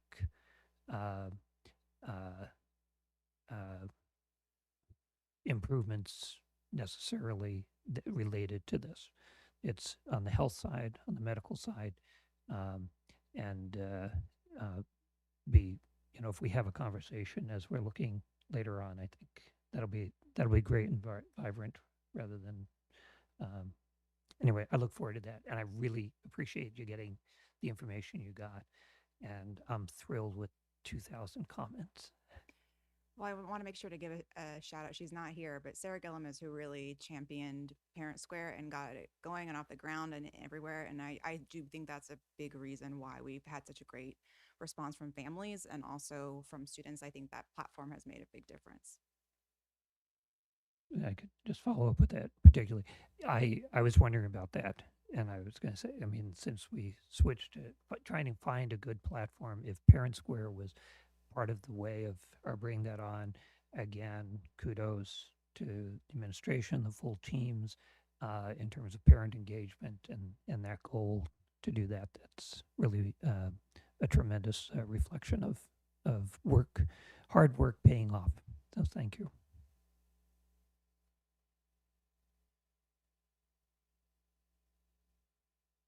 Any other board member comments, questions? Well, I'll just echo those thanks and appreciations. I won't belabor it, but again, I really appreciate all the work that went into this and the way that it was presented to the board as well. It's very, very effectively done. Thank you. Thank you. All right, that brings us to our board and superintendent comments. We will go to Ms. Hull for closing comments. I don't have anything right now. Thank you. Thank you, Ms. Hull. Ms. Hewitt? Nothing for Ms. Hewitt. Go to Ms. Doolian.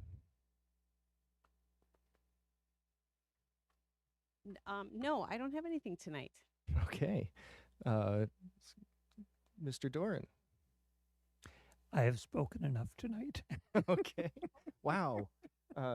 Miss Carol Hubbard. I got lots to say. Okay, go for it. Woo! Okay, I just wanted to congratulate Barnett one more time for the Prodigy State Challenge and for the National Cup being number 11. I think that's outstanding, Barnett. Way to go. We are all very, very proud of you. So kudos to all of you. I'm also grateful, Dr. Minert, for the cell phone policy update. Thank you.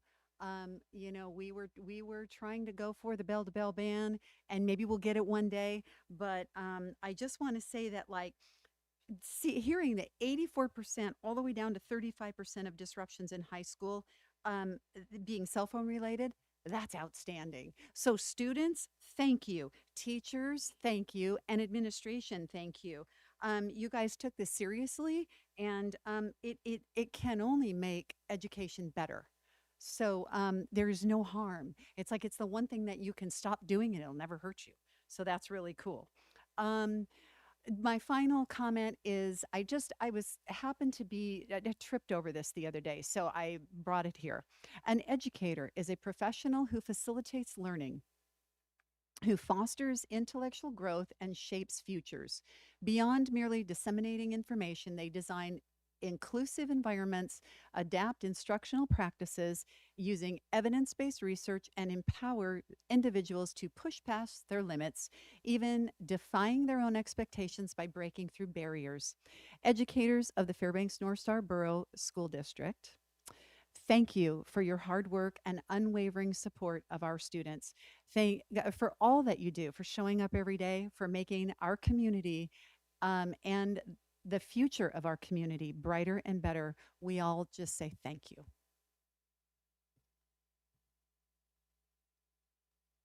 Right. Now, this is unorthodox, but Ms. Doolian has requested another shot at this. So go ahead, Ms. Doolian. Okay, thank you so much, and I apologize to the board, but I will be brief.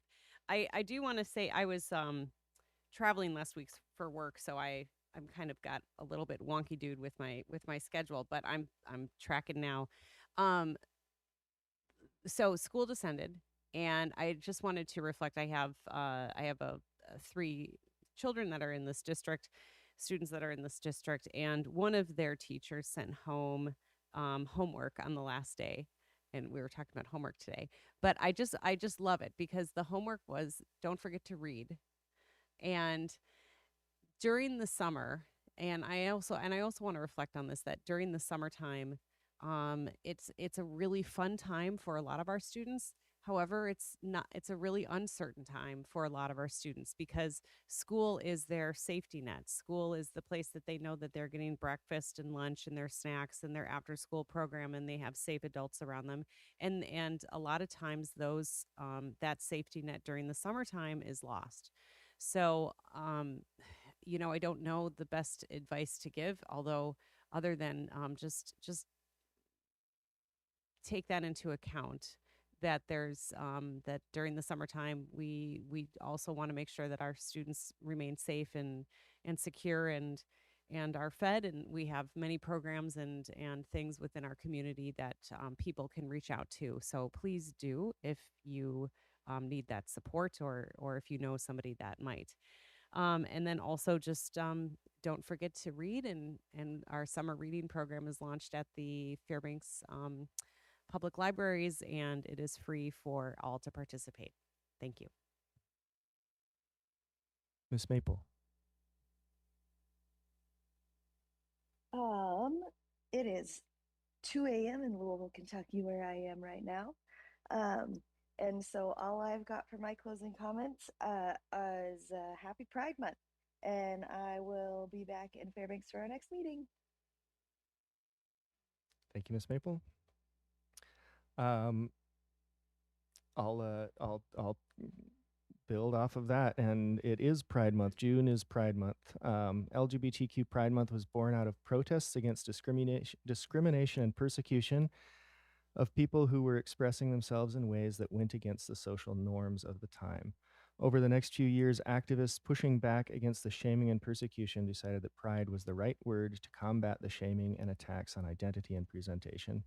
Pride exists to honor the long history of the LGBTQ community, including the fact that they have always been around, contributing to their communities and society in general, to recognize and push back against discrimination and attacks on LGBTQ rights, and most importantly, to celebrate the diverse and unique identities that exist and make this world a more exciting, interesting, and fabulous place to live. Happy Pride to all, and to all of our LGBTQ2IA+ staff, students, and community members. You are seen, valued, and loved, and I am glad that you're here. And just to broaden that out, I just want to say thanks to all of our staff one more time. Again, as the school year has wrapped up, it's been a very exciting time to see graduations, to see the joy and excitement and trepidation of students moving on to from one grade to the next, or from one school to the next, or on out of their public education experience and onto college or work or trades. Really exciting, and we rely on a whole lot of people to make it happen. And that includes teachers, support staff, custodians, our administrative staff in schools and downtown, front office staff, every single person in our schools and in our administration is an important part of delivering a quality education to our students. So as we're ending this school year, I just cannot understate how much I cannot overstate rather, how much I appreciate every member of our staff here in the district. So thank you. And with that, I'll take a motion to adjourn. Move to adjourn. Second. Without objection, we are adjourned. Thank you, board.